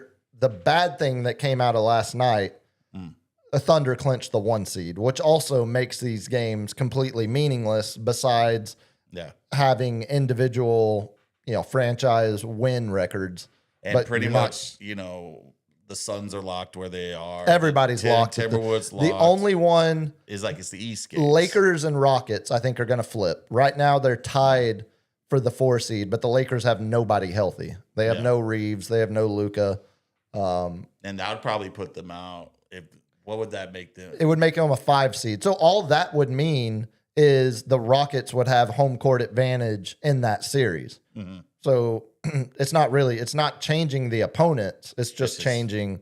And the Rockets are going to roll that series if Luka and Reeves are out anyway. It doesn't matter. They could be playing it. Luka in the best shape of his life gets injured right before the playoffs. It's unfortunate. I think that's karma. The speaking of Wemby's award prospects, MVP looks like it's locked up. Shea is at negative 7,000 now on FanDuel Sportsbook, MGM, any of them. It is. Is it because they got number one? Seemingly going to be a runaway. Victor second, but his odds have fallen all the way back to plus 3,300. Right now, the gap between Wemby and Chet in Defensive Player of the Year odds is closer than the gap between Shea and Wemby in MVP odds. And it's going to be a runaway. For that, only reason that seemed why that's changed is Wemby's not playing the last 3 games or last 2.5 games, let's call it. Yep. And they clinched the number 1 seed, which if you would have said told me 3-4 months ago, who's the number 1 seed coming out of the West, it's going to be OKC. So there's no shock there. Only shock was we were on their ass, you know? So the fact that we were nipping at the heels of the Thunder, coming back from 7 to 6 to 5 to 4 to 3.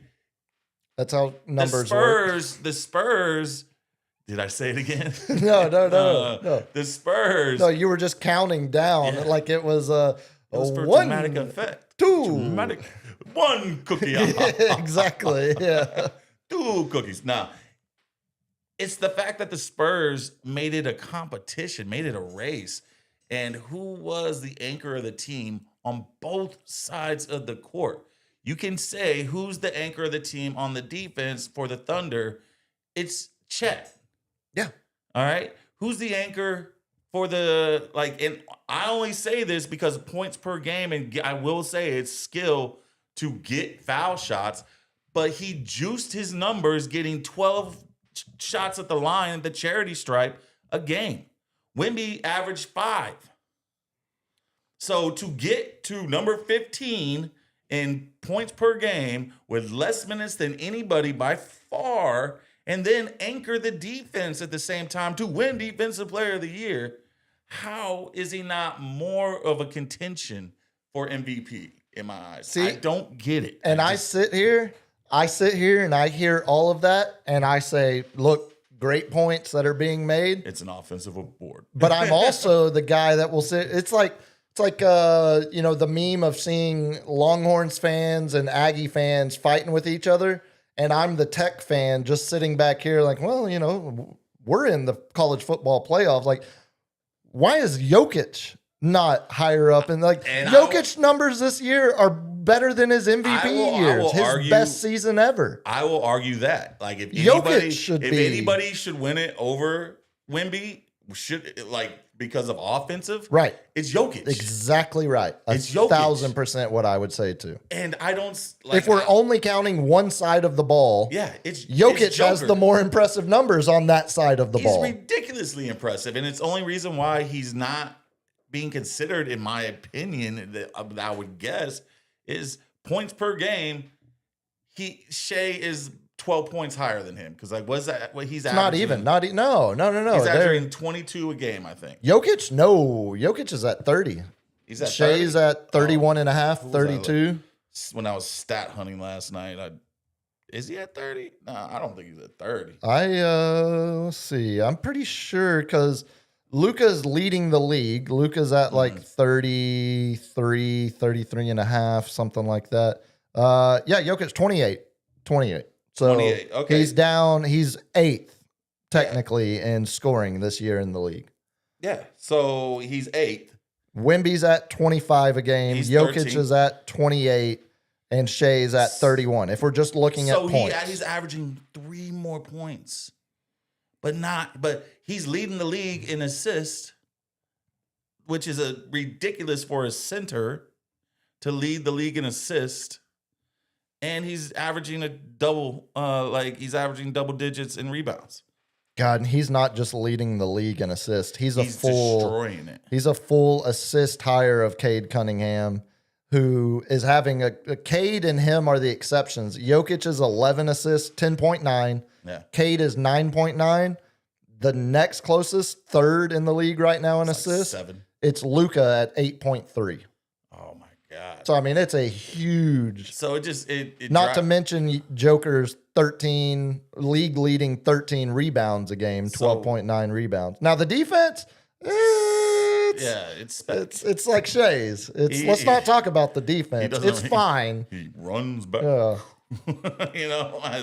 But that's where I just don't get it, man. Where it's if we're Joker tired of him winning MVP, how many of you won? 3? I believe 2, right? I think it's 3. Is it 3? No, you're right. It is 3. Yeah, because he won 2 in a row, and then someone else won it. I forgot. I think it might have been Giannis. Yeah, and Giannis and Embiid got one in there the year Embiid led the league in scoring. So Shea, I'm like, why isn't there tired? Because Shea won it last year, and he just goes to the line like Harden. Harden, has he ever won an MVP? Harden, yeah. Harden won. Harden has 1, right? Yeah, 1. Yeah, Harden has the 1 with the Rockets that year. And that was his claim to fame was points per game because he went to the charity stripe double-digit times. He also had double-digit assists that year and was there you go. So Shea being the outright lead, like hands down MVP, no questions asked. Don't bet on him because you're only going to win pennies. Yeah. It's ridiculous to me. So it was Harden in that year with the Rockets. Yeah. 2017, 2018. And then Giannis back-to-back. Mm-hmm. Then Jokic back-to-back. Mm-hmm. Then Embiid for 1 year. Then Jokic again. Mm-hmm. So Jokic won 3 out of 4. Oh, wow. And then it was Shea last year. So that's Giannis didn't even win it when he won the championship, huh? I thought he got it because they won the championship what year? I thought he got it I thought he won it 4 years ago. Is that not? So we got Oklahoma City. We got Oklahoma City. Then we had Boston. Yeah, no. Okay, 5 years ago. It was 2021. Okay.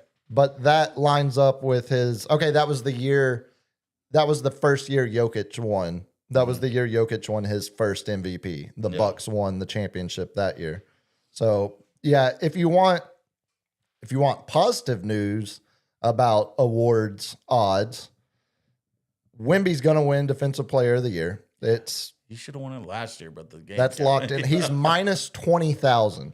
Yeah. So he actually has better odds than Shea does on the MVP. The problem is Chet is still somehow at only plus 1,500 because the Thunder people are still throwing their money away. And the casino's like, we'll gladly take free money. Exactly. You gonna give us free money? But hey, I run a book. Throw me free money if you think Chet's gonna win. The really good news is Keldon has now solidified himself as the betting favorite.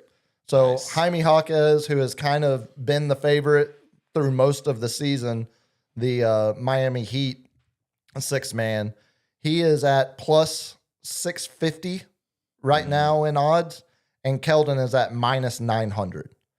So Vegas really feels confident, starting to feel more and more confident that Keldon is your 6-man of the year. Is it just the comeback player of the year, or do they have a most improved? Most improved. Yeah, most improved is one. And right now it's actually a fairly close race between Alexander Walker on the Hawks, Jalen Duren on the Pistons, the IDF agent Denny Advia, who we saw last night, and Jalen Johnson is way far behind those three. Stephon but the three Castle's of those, not even near anything. It's hard. I think it's hard because Steph Castle is making the jump you expect out of a 4th overall pick in year number 2. You get what I'm saying? Normally, when you have a guy that was a high draft pick, a high lottery pick, you like even Jalen Duren, he was a high pick, but he's doing this now in year 4, not year 2. Yeah. So like it's taken him longer to make that jump. So normally most improved is for a role player that becomes a starter or a former high draft pick who is finally showing signs of fulfilling that. Exactly. So I think it would almost be disrespectful to give most improved to Steph Castle because it's just expected that he improves as much as he has because we all see him as a future superstar. I think it's also because he's more on prime time and the talking heads are actually paying attention to him more because he gets more run than everybody expects Wemby to be Wemby. But when you hear Charles or Shaq or anybody, talk about it, they're like, Steph Castle's really the heart, like, one making this team. Like, if you don't have Steph Castle, that would be a serious blow. Yeah, Wemby just overshadows the conversation for a lot of the national. Because he's an alien. Exactly. And so if you're not a Spurs fan or you're not a league pass sicko, I think you're kind of shocked when you see, what was it the other night? The triple-double, 17, 13, and 10 from Steph over the weekend. Like, the national media is always going to be late to catch up to how good he actually is. I think that's like his 7th or 8th triple-double of the year. It's not that many, is it? I heard him say it that night what it was. I know he's over 5. See, I thought that might have been 5. Oh. Or someone tell us if you know. And I mentioned it quickly before we do a lightning round. Cooper Flagg's still not your betting favorite for Rookie of the Year. They still got it at Knuckle? Do what? He's got 5. 5. Okay. Yeah. Okay. That was what I thought they had said the other night. Was adding on to the 5. Yeah. Still your boy Knipple. Still the betting favorite right now. Oh, Nipple. I don't think Con Knipple has like 4 games where he scored over 30. Like, if Con Knipple wins Rookie of the Year, this will go down as like a Michael Carter Williams. Like, Con Knipple, right? My buddy Brennan last night said it perfectly. Con Knipple is an 82 right now, or 84 right now on NBA 2K. His career potential is probably like 85 or 86. Like, but we can't take career potential. Oh, I know. And I'm also, if Con Knipple has a Kevin Love-like body transformation and all of a sudden is chiseled and cut, like Kevin Love, his first 3 to 5 years in the league was a big old fat. He was like the Rays fan chasing a fly ball. I mean, he was one trip away from showing his entire ass to wherever he was in public. Con could change. My man, my poor. He could change his build. But yeah, no, Cooper is an absolute superstar. Yeah, I mean, Cooper's doing things. How many 50-point games does he have? Like only 3? one. Only one. But he's the only teenager in NBA history to have one. He's also get this teenager thing out here. Like, how so? Who is the best teenager in the league right now? No, ever. The best teenager in the league, LeBron. Yeah. But who's breaking LeBron's teenage scoring and triple-double records? All right. It's a white boy from Maine. That's just getting fed the ball because they only won 25 games. I'm sorry. Do you remember the Paul Silas coached Cleveland Cavaliers in 2003? And LeBron was still passing the ball, though. What do you think what do you think they were doing, my man? Like, they were. He learned his lesson when he didn't get that rookie of the year. That's right. Carmelo won. And he's like, I'm not passing the ball. That's what this is. This will be Michael Carter Williams is a bit rough of a comparison. This would be like Melo winning over LeBron. They're both great players. They're both going to go down in history, I think. Yeah, they're both like. But one of them is going to be a top 10 all time. The other is going to be a top 50 at best. Yeah, maybe a Hall of Famer. You think Con Knipple's going to be a Hall of Famer when it's said and done? Everyone's a Hall of Famer in basketball. I mean, if you have it doesn't take much to get you into the Hall of Fame. And if he scores, no MLB. No, God, no, not even close. You got anything else on the Spurs? Oh, I will say quickly, real quick, something else. Watching that game last night, go back to 2023. Spurs win the draft lottery. Everyone knows what's ahead. The future instantly got brighter than any other team in the NBA that night. But yet there were still respected NBA journalists that were suggesting the number 1 pick should be Scoot Henderson. He did make an athletic play I've never seen before. He like literally put a hand on the ground and go, "Arr!" This is the problem forever. And the fact, speaking of Con Knippel and the Hornets didn't even take Scoot Henderson second. They took Brandon Miller when it was all but assumed it was going to be Wemby, then Scoot, then whoever else. Watching that game last night, and more so than any other league we have, the ping pong balls determining that Wemby ends up in San Antonio and Scoot Henderson ends up in Portland. Yeah. That is a $500 million, a $750 million ping pong ball. Yeah. I mean, that is ping pong ball got us a new stadium. It's going to get us a new stadium. 1,000%. And watching that game last night, I couldn't help but go back to some of the arguments we had on the radio show. They just need something to talk about. It's like someone had to be the antagonist. I mean, fair. And,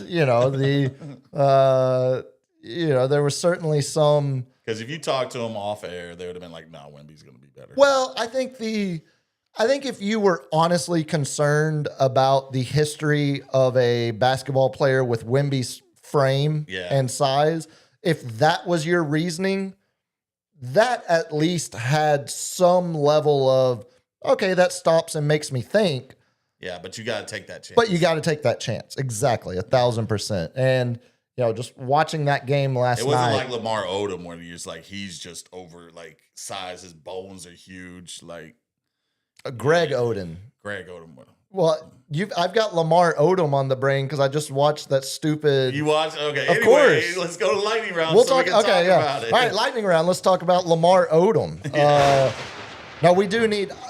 I watched it when the roommate was out of town this week. So I didn't want to watch it until I started hearing clips of heaven's not all what it cracks out to be. I told Kobe that Lamar Odom might be.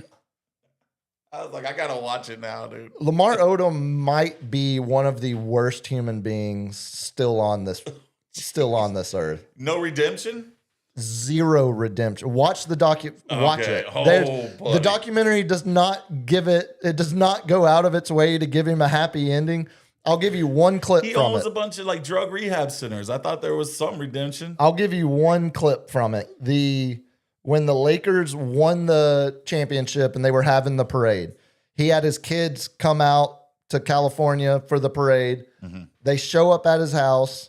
They're knocking on his door. They know he's inside.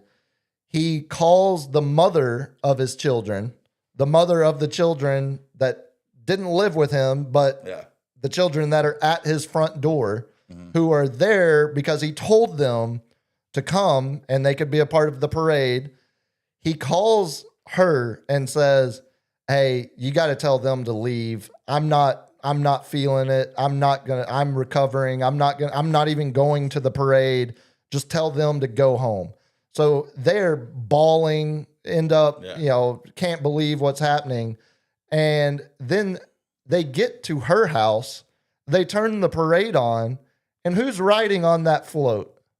Who's there with the rest of his Lakers teammates? Hey, when you are a drug addict, you are the worst and that's it. Of yourself. That's what I'm saying. And when you're smoking, is he still doing it? When you're that's why it's called redemption. When your Kardashian wife is hiding, picking up your crack pipes in one of the most fancy hotels in Dallas that you're living out of at the time. Because her mom says this will be good for our ratings. And also the same apartment that they were renting where they had Do you think I'm going to trust $30,000 sex swing installed in it as well? You don't have one of those? Not a $30,000 one. It's like I mean, I have a bidet, not a Japanese freaking toilet. Like there are levels to this. We strive for this, man. No, watch it because I'm gonna make the roommate watch it because I think I can keep her interested with the Kardashian angle. But let's do some lightning round, not Lamar Odom related. I got something funny for you. The 10 wildest names in sports history. Do you have any that you can think of right off the bat? Any sport. I mean, any sport. I mean, like Grady Dick is hilarious. That's pretty solid. Aha, Clinton Dix always cracked me up for some reason. Rasham Salam is just a great name. Yeah, let me think about it for a second. All right, so we're gonna go through some of these. Michigan State's own Kyle Sackrider. God Shamgod, that was a great sack rider. Sackrider. Okay. You remember how the Bullets own Chubby Cox. Hey now. The Kansas City Royals. That's a great DJ name. That's a great Chubby Cox here Yeah, on. Chubby Cox on the DJ booth 1 and 2. Magnum Dom. We got Kansas City Royals Rusty Kuntz. Hey, that's Kuntz. It's Rusty Kuntz, not what you said. That's not. It's Rusty, not dripping. Good God. I don't know. I guess it's a Chinese guy. Dong. Dong, yes. Yeah, Okay. Dong. Then you got Pittsburgh Pirates' own Johnny Dickshot. Johnny Dickshot. I feel like I would remember. These gotta be 1920s names. Yeah, I was about to say. I feel like I would remember that. Then St. Louis Cardinals' own, once again, baseball, Stubby Clapp. Yeah, there's a lot of the baseball players that played before integration all had some really questionable names. Okay. And Yeah, Stubby Clapp steps to the plate now. He's a whopping 3 for 30. He's an all-star hitter. NIU, I don't know what college that is. Northern Illinois. Northern Illinois. It looks like a The Husky. Huskies. Yeah. Look at that. Lucius Pussay. Yeah, I remember Lucius. Lucius Pussay. Yeah. Pussay. Let's go with the. Okay. Now we go to hockey. Pittsburgh Penguins own Ron Tugnut. Tugnut. Yeah, okay. Tugnut's a great one. Tugnut is a solid one. France's own Steve Ho You Fat. You fat. Yeah, I remember. Okay, Fat Lever. That was a great one. And then San Francisco Giants. This is 1 to 10. So this is number 10. I think this deserved to be like at least in the top 3. Cannonball Titcomb. Yeah, Cannonball Titcomb. So in a you can imagine there was a straight face, man. We got Titcomb coming up. No, there was Titcomb to first. he is famous for more than just his name. And I can't remember what it was because became a porn star after his career. In well, baseball. sir, it was like I think he made his debut during the Civil War. Like he's like late 1800s. There wasn't baseball before the Civil War. Yeah, he made his debut in 1886. Yeah, when do you think the Civil War was? Well, it was 61 to 65. It was just a joke, but Okay, it was. I'm making sure. Within 20 years of. I heard 19 something out of your mouth. No. Okay, his there was something specific with him that he had not a conspiracy page or not a controversy page on his Wikipedia, but there's somehow Mr. Titcomb got even more history worthy or worth remembering. All right, we'll have to revisit that. Yeah, we'll revisit the legacy of Cannonball. Hit me, LG.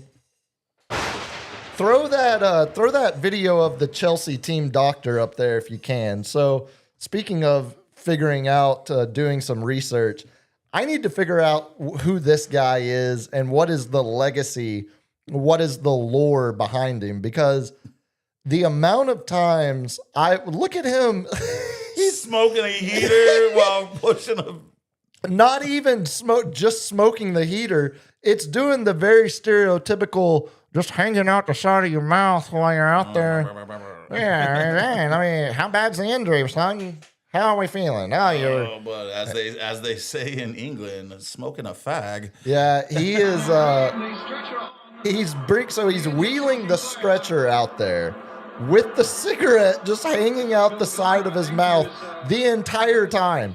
He's now leaning over the hurt player while he's just blowing, smoking. He's he's carrying now him. lifting and carrying the player to put him on the stretcher. I love the Sherlock Holmes fedora. Yeah, he does have the little Sherlock hat.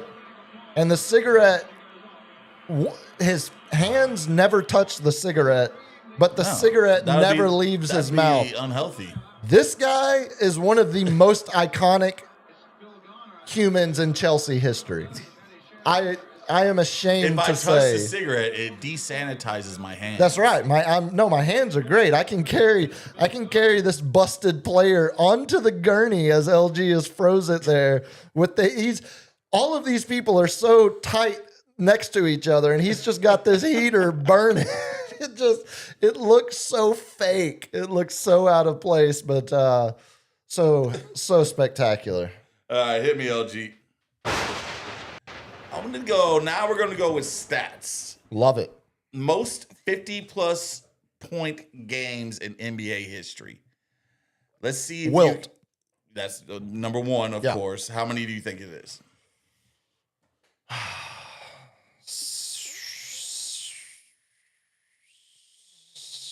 62. Tight hour. 118. Oh my God. See, I was going to guess 80, and I thought that would just be absurd. How He could just killed the white boys. Yeah, fair. It was me guarding him. Yeah. Just imagine. Not blocking anything. No. All right. So who's the second one? Oh, most 50-point games, seconds. Gotta be Kareem? No. It's the greatest, the GOAT. Jordan? Yeah. Okay. Jordan. Guess See, how many? I don't think about. Now it gets down to reality. You said Wilt was 113, 118. 118. Jordan's probably closer to that 80 number. No, reality. 31. Oh, okay. Now we're Yeah, reality. You're throwing me all off because I was thinking reality to what I said the first time. Yeah. So the gap is 118 by Wilt It's almost 100 points. and It's like 80 31 points. Yeah. by Jordan. These are career games scoring 50 or more points in that game. Mm-hmm. That's insane. Yeah, that's an insane gap. So number 3, Kareem? Kobe. Kobe? Okay. Kobe with 25. And then we got someone who's still playing today.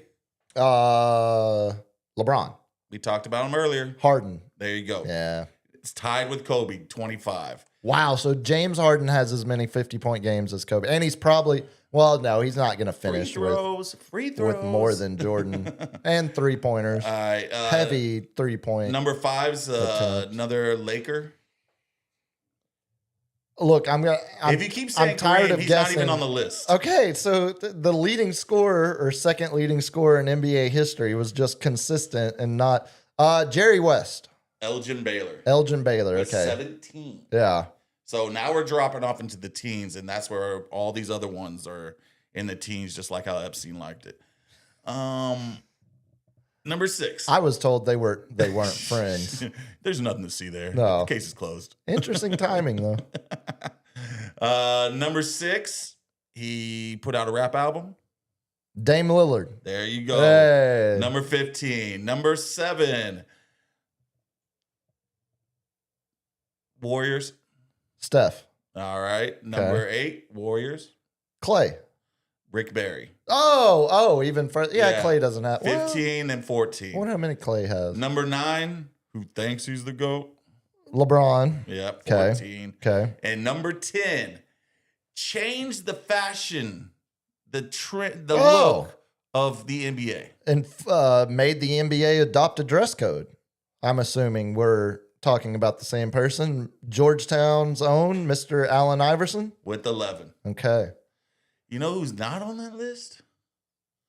Well, Shaq. I hear a lot of people that Shaq's aren't. not on the list. Did you see DeMar? Yeah. Did you see DeMar DeRozan go at the fan on social media? Oh, about So- Shaq not being dominant or something like that? It's Shaq related. Yeah. A fan did the math, and if DeMar DeRozan averages 15 points a game for another 2 full seasons, Yeah. he will pass Shaq on the all-time scoring list and climb into the top 10 in all-time scoring. And the fan just said like, and that doesn't sit well with me And DeMar DeRozan responded like, think I give an S about what your bitch ass thinks about, like, don't worry about my score. It was just instantly, it's like, Mind look, your business. I kind of think both of y'all have a point. Like, I love you going after him, DeMar, but Hey, also DeMar was the most. I mean, he scored 20. He was like going for points champion in Toronto for years. yeah. And, But that was in Toronto. Shaq. Yeah. Yeah, I He mean, was the more that's- dominant one. yeah, I think that's where I say, So hit me, LG. I'm gonna save the Kanye talk okay. because it might need to be its own little standalone because Okay. I got a lot to say about that person. and we'll also see what happens with the wireless festival over in England. Yeah. It's interesting. Didn't a certain big company back out of that one? A few did, multiple, Yeah. about half a dozen, I believe. I believe they're owned by Jewish people. Well, again, I think it's not just They'll never forget. it's not just the private company. We're going to do this. It's also the UK not even allowing him to go there, which is a incredibly slippery slope to me of That's free speech. denying an Can't do American citizen entry to your company based off of speech that. Country, not company. when you country, yeah, not company. Yeah. But yeah, we'll save that because I do want to get into that. I've got a lot. Did you see? How much more do you have? Not Okay. I'm trying to get you out of here to get some pizza, sir. We're going to thank you. We're going to do today in sports history, but quickly, did y'all see they're going to charge admission at Market Square for Fiesta? Doesn't surprise me. So Ask me the last time I went to Fiesta. it's going to be a $5 admission fee. On weeknights, it's from 6 o'clock or later. On weekends, it's 1 p.m. or later. It's the most attended Fiesta event over the course of Fiesta. Over 250,000 people will end up going to the, Los Reyes, the Market Square event. And they're going to start charging $5. All of the, this is a funny one to me because instantly, if you read, again, just read the comments to get a gauge on how people are feeling about the story. If you read the comments, it's a lot of, well, you get what you vote for. Like, this is what you get for, Thanks a lot, Gina. because the city council passed this by a 7-4 vote because it's a city council, it's a city events, Fiesta. They can control whatever they want to control. It's cheaper than one beer. So you Y'all need to said, shut up. you said, thanks a lot, Gina. That's the funny thing about this because the people screaming, you get what you vote for. There were 4 dissenting votes on this. And it was Gina was one of them. My boy Jalen, That would actually my have to take city council work. They would member, have to take work to look this up. who's a Democratic socialist, the other Democratic socialist, and the Democrat adjacent socialist. Like, kind of, he's not a Democratic socialist, but he votes with the. They're charging you to make more of a profit. So let's go ahead and thank It's the North the Siders. Democrats. It's the North Siders and the more conservative part of our city council that pushed through entry fees to Fiesta. You should see how much the taste of Northside you is. do get what you vote for. It's just for once not the Democrats' fault on this one because they actually were trying to prevent it, including Gina. But we'll attack when we need. We'll give praise when we need. Good job, Gina, for trying to stand up to the people. Yeah. Today in sports history, I tell you what. We're going to have to end with death today. I know that upsets you. It doesn't upset me. But the clip that we're ending with is death related. So we'll start with on this day, 1912, the first baseball game ever held at Fenway Park. Red Sox played the Harvard Crimson. But we got Fenway. You ever been to Fenway? No. It's I do want to go. I want to sit on the wall. It's worth it. We said, now that you can sit on the wall, I want to go back. We did a 4th of July there when I had a cousin that was in college up there in Boston. 1925, at the height of his fame, New York Yankees slugger Babe Ruth was rushed to the hospital with a mysterious condition labeled the historic headline. You've probably seen it. The bellyache heard around the world, playing off the shot heard around the world. Too much beer. His gallbladder couldn't take it. Too much beer and potted meat and hot dogs. Canned meat. Multiple newspapers at the time reported his death. Of course, we know that was not the case. Yeah. We were talking about the NFL requiring players to wear helmets. On this day, in 1945, they required them to wear long socks, which still to this day, they are fining players for not wearing the proper socks. No one wants to see your calves. So 1945 is when that started. 1959, Celtics sweep the Minneapolis Lakers before they moved to L.A. Because that seems like a normal thing. Lakes, Minneapolis, land of a thousand. Land of a thousand of them. No, L.A., the Sunshine State. I'm playing. You got to keep it. This would be the first of the Celtics' record 8 straight titles. First one here in 59. Speaking of first, 1965, first baseball game held at the Astrodome. Astros beat the Yankees 2-1. It was an exhibition game. Little jab stick. I get you. I hear you.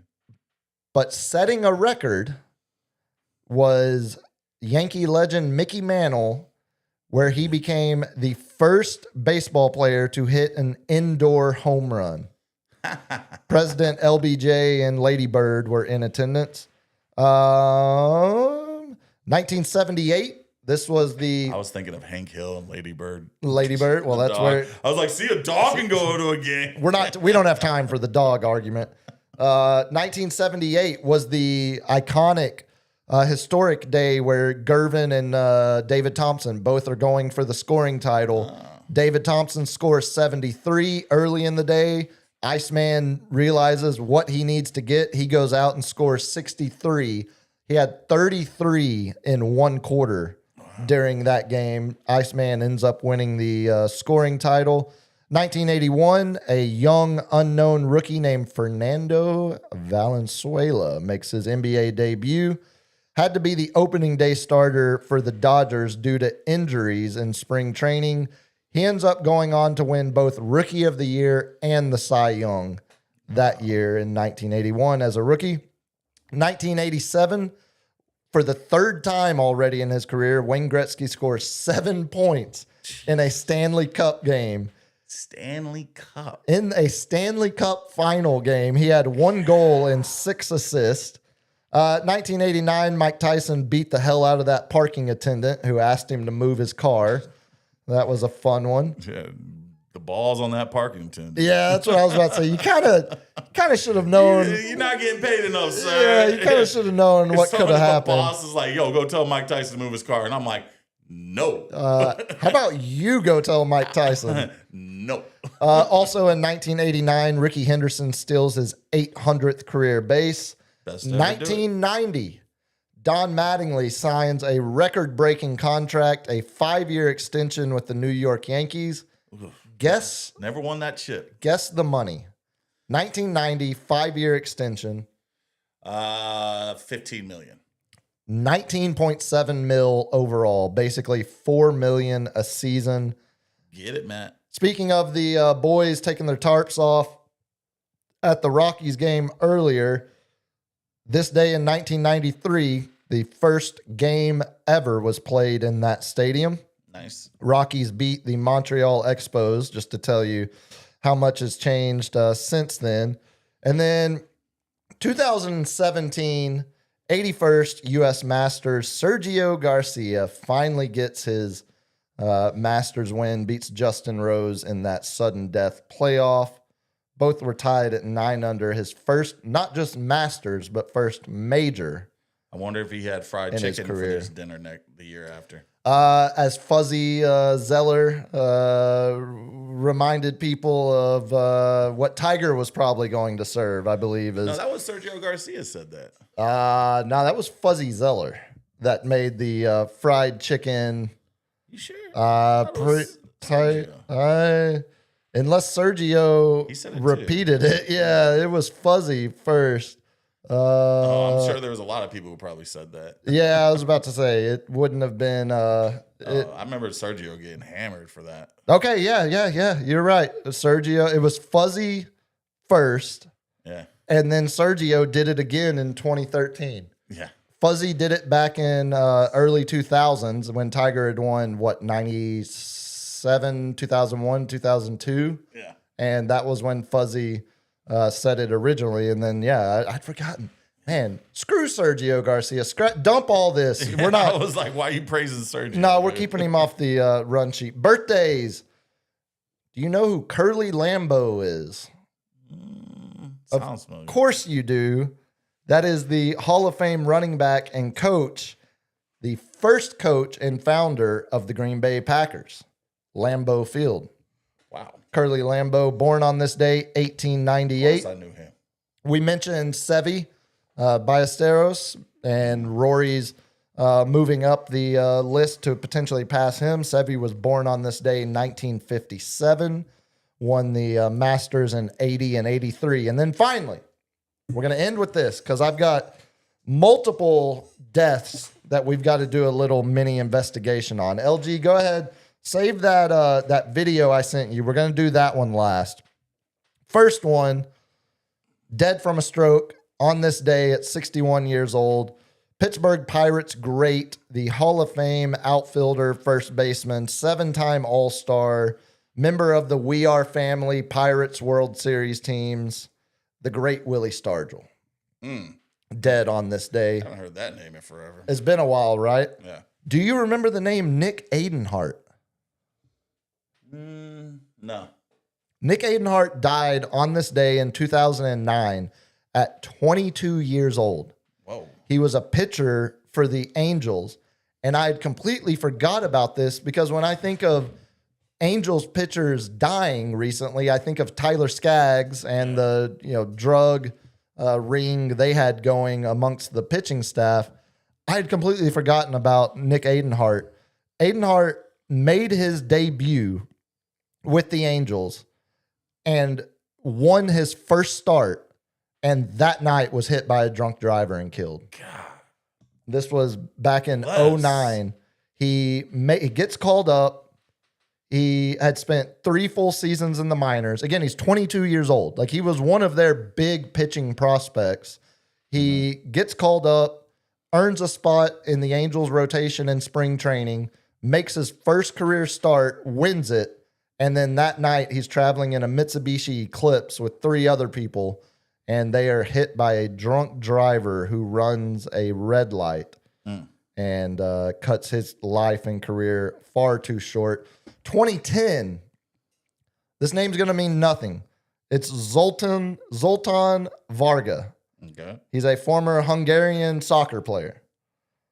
He won the Olympic gold in 1964. Hungary used to be really, really good at soccer. Now they're just a dictatorship. Well, they have an open democracy. They're having elections. Just like Russia. Well, it's actually just like us. It's just gerrymandered to hell, where you can win over 50% of the vote, but only get less than 10% of the representation. Yeah.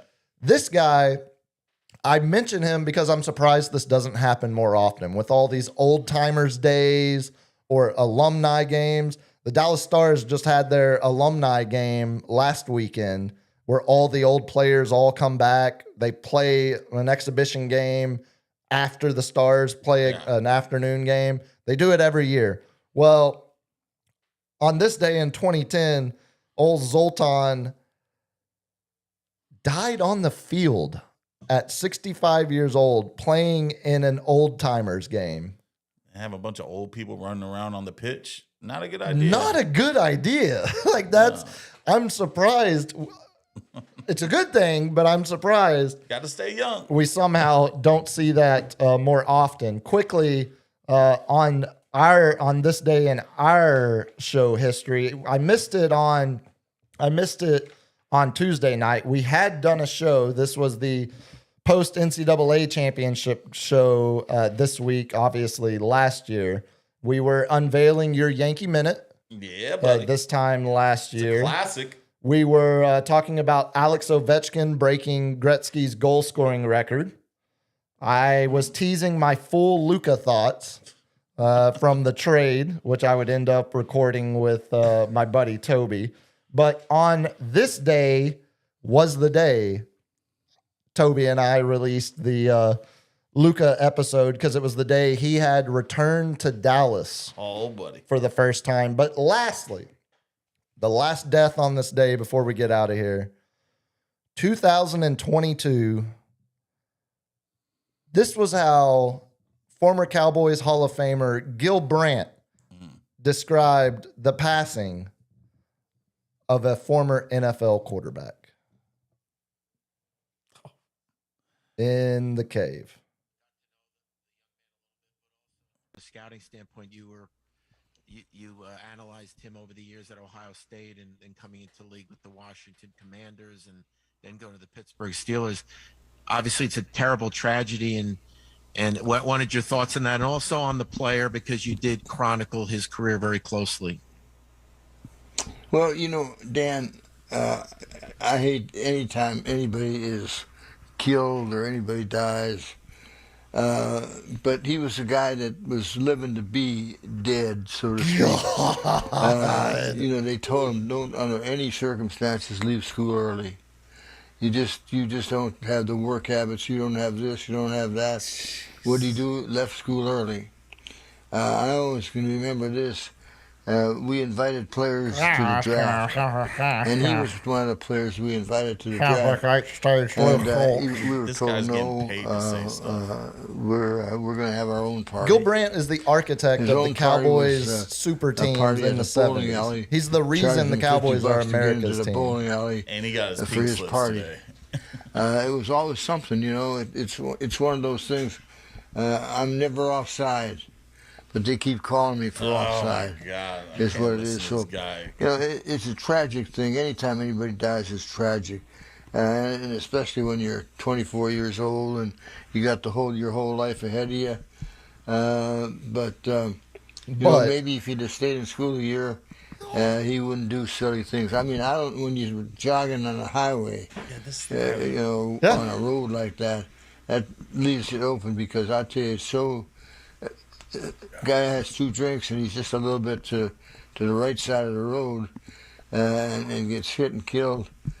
It's easy to happen. Yeah, I want to just share that. Did you hear the reporter that steps in like, yeah, I can't believe you just said all that, but on this day, the passing of Dwayne Haskins, which led to the all-time interview response from Gil Brandt on Dwayne Haskins being a guy who was living to be dead. Well, on that uplifting note, no, but we have to pour one out for Gil Brandt, who died on this. No, he died in August. Today, unfortunately, the Bronx legend himself, Lance Taylor, also known as African Bambaataa, passed away today. Cool. Send the family a ham. Get us out of here, LG. At 68 years old. Who are we talking about? Africa Bambaataa? You've never heard that? Educate me. He's like the founder of hip hop. Not really, but Rock, Planet Rock. Oh, Don't Stop. I thought you were talking about some. I thought LG would be more like appreciative that I brought this up. I thought you were talking about some generic 4th outfielder for the Yankees in the 80s. He's New York's legend. I'm with you now. I like my hip hop south of the Mason-Dixon line. All right. Anyways, I don't need to know. I don't need. Pour one out. Rest in peace, King. Pour one out. Send the family a ham. Cap, tell the people how to get a hold of you. How to get a hold of us. You can get a hold of me on Insta and X at the Captain SCL. You can get a hold of the podcast at thesportscave.live on mostly everything. That's right. And we can expect to see more of those shorts at Sports Cave Live on YouTube. Sure, I guess. LG, when's the next stream? Don't know. Don't know. When's our next stream, fellas? What's our week look like next week? We should have talked about that. Yeah, Tuesday. All right, back next week. Hopefully, probably, definitely Tuesday. Till then, y'all have a good weekend. Peace. Be good. Peace.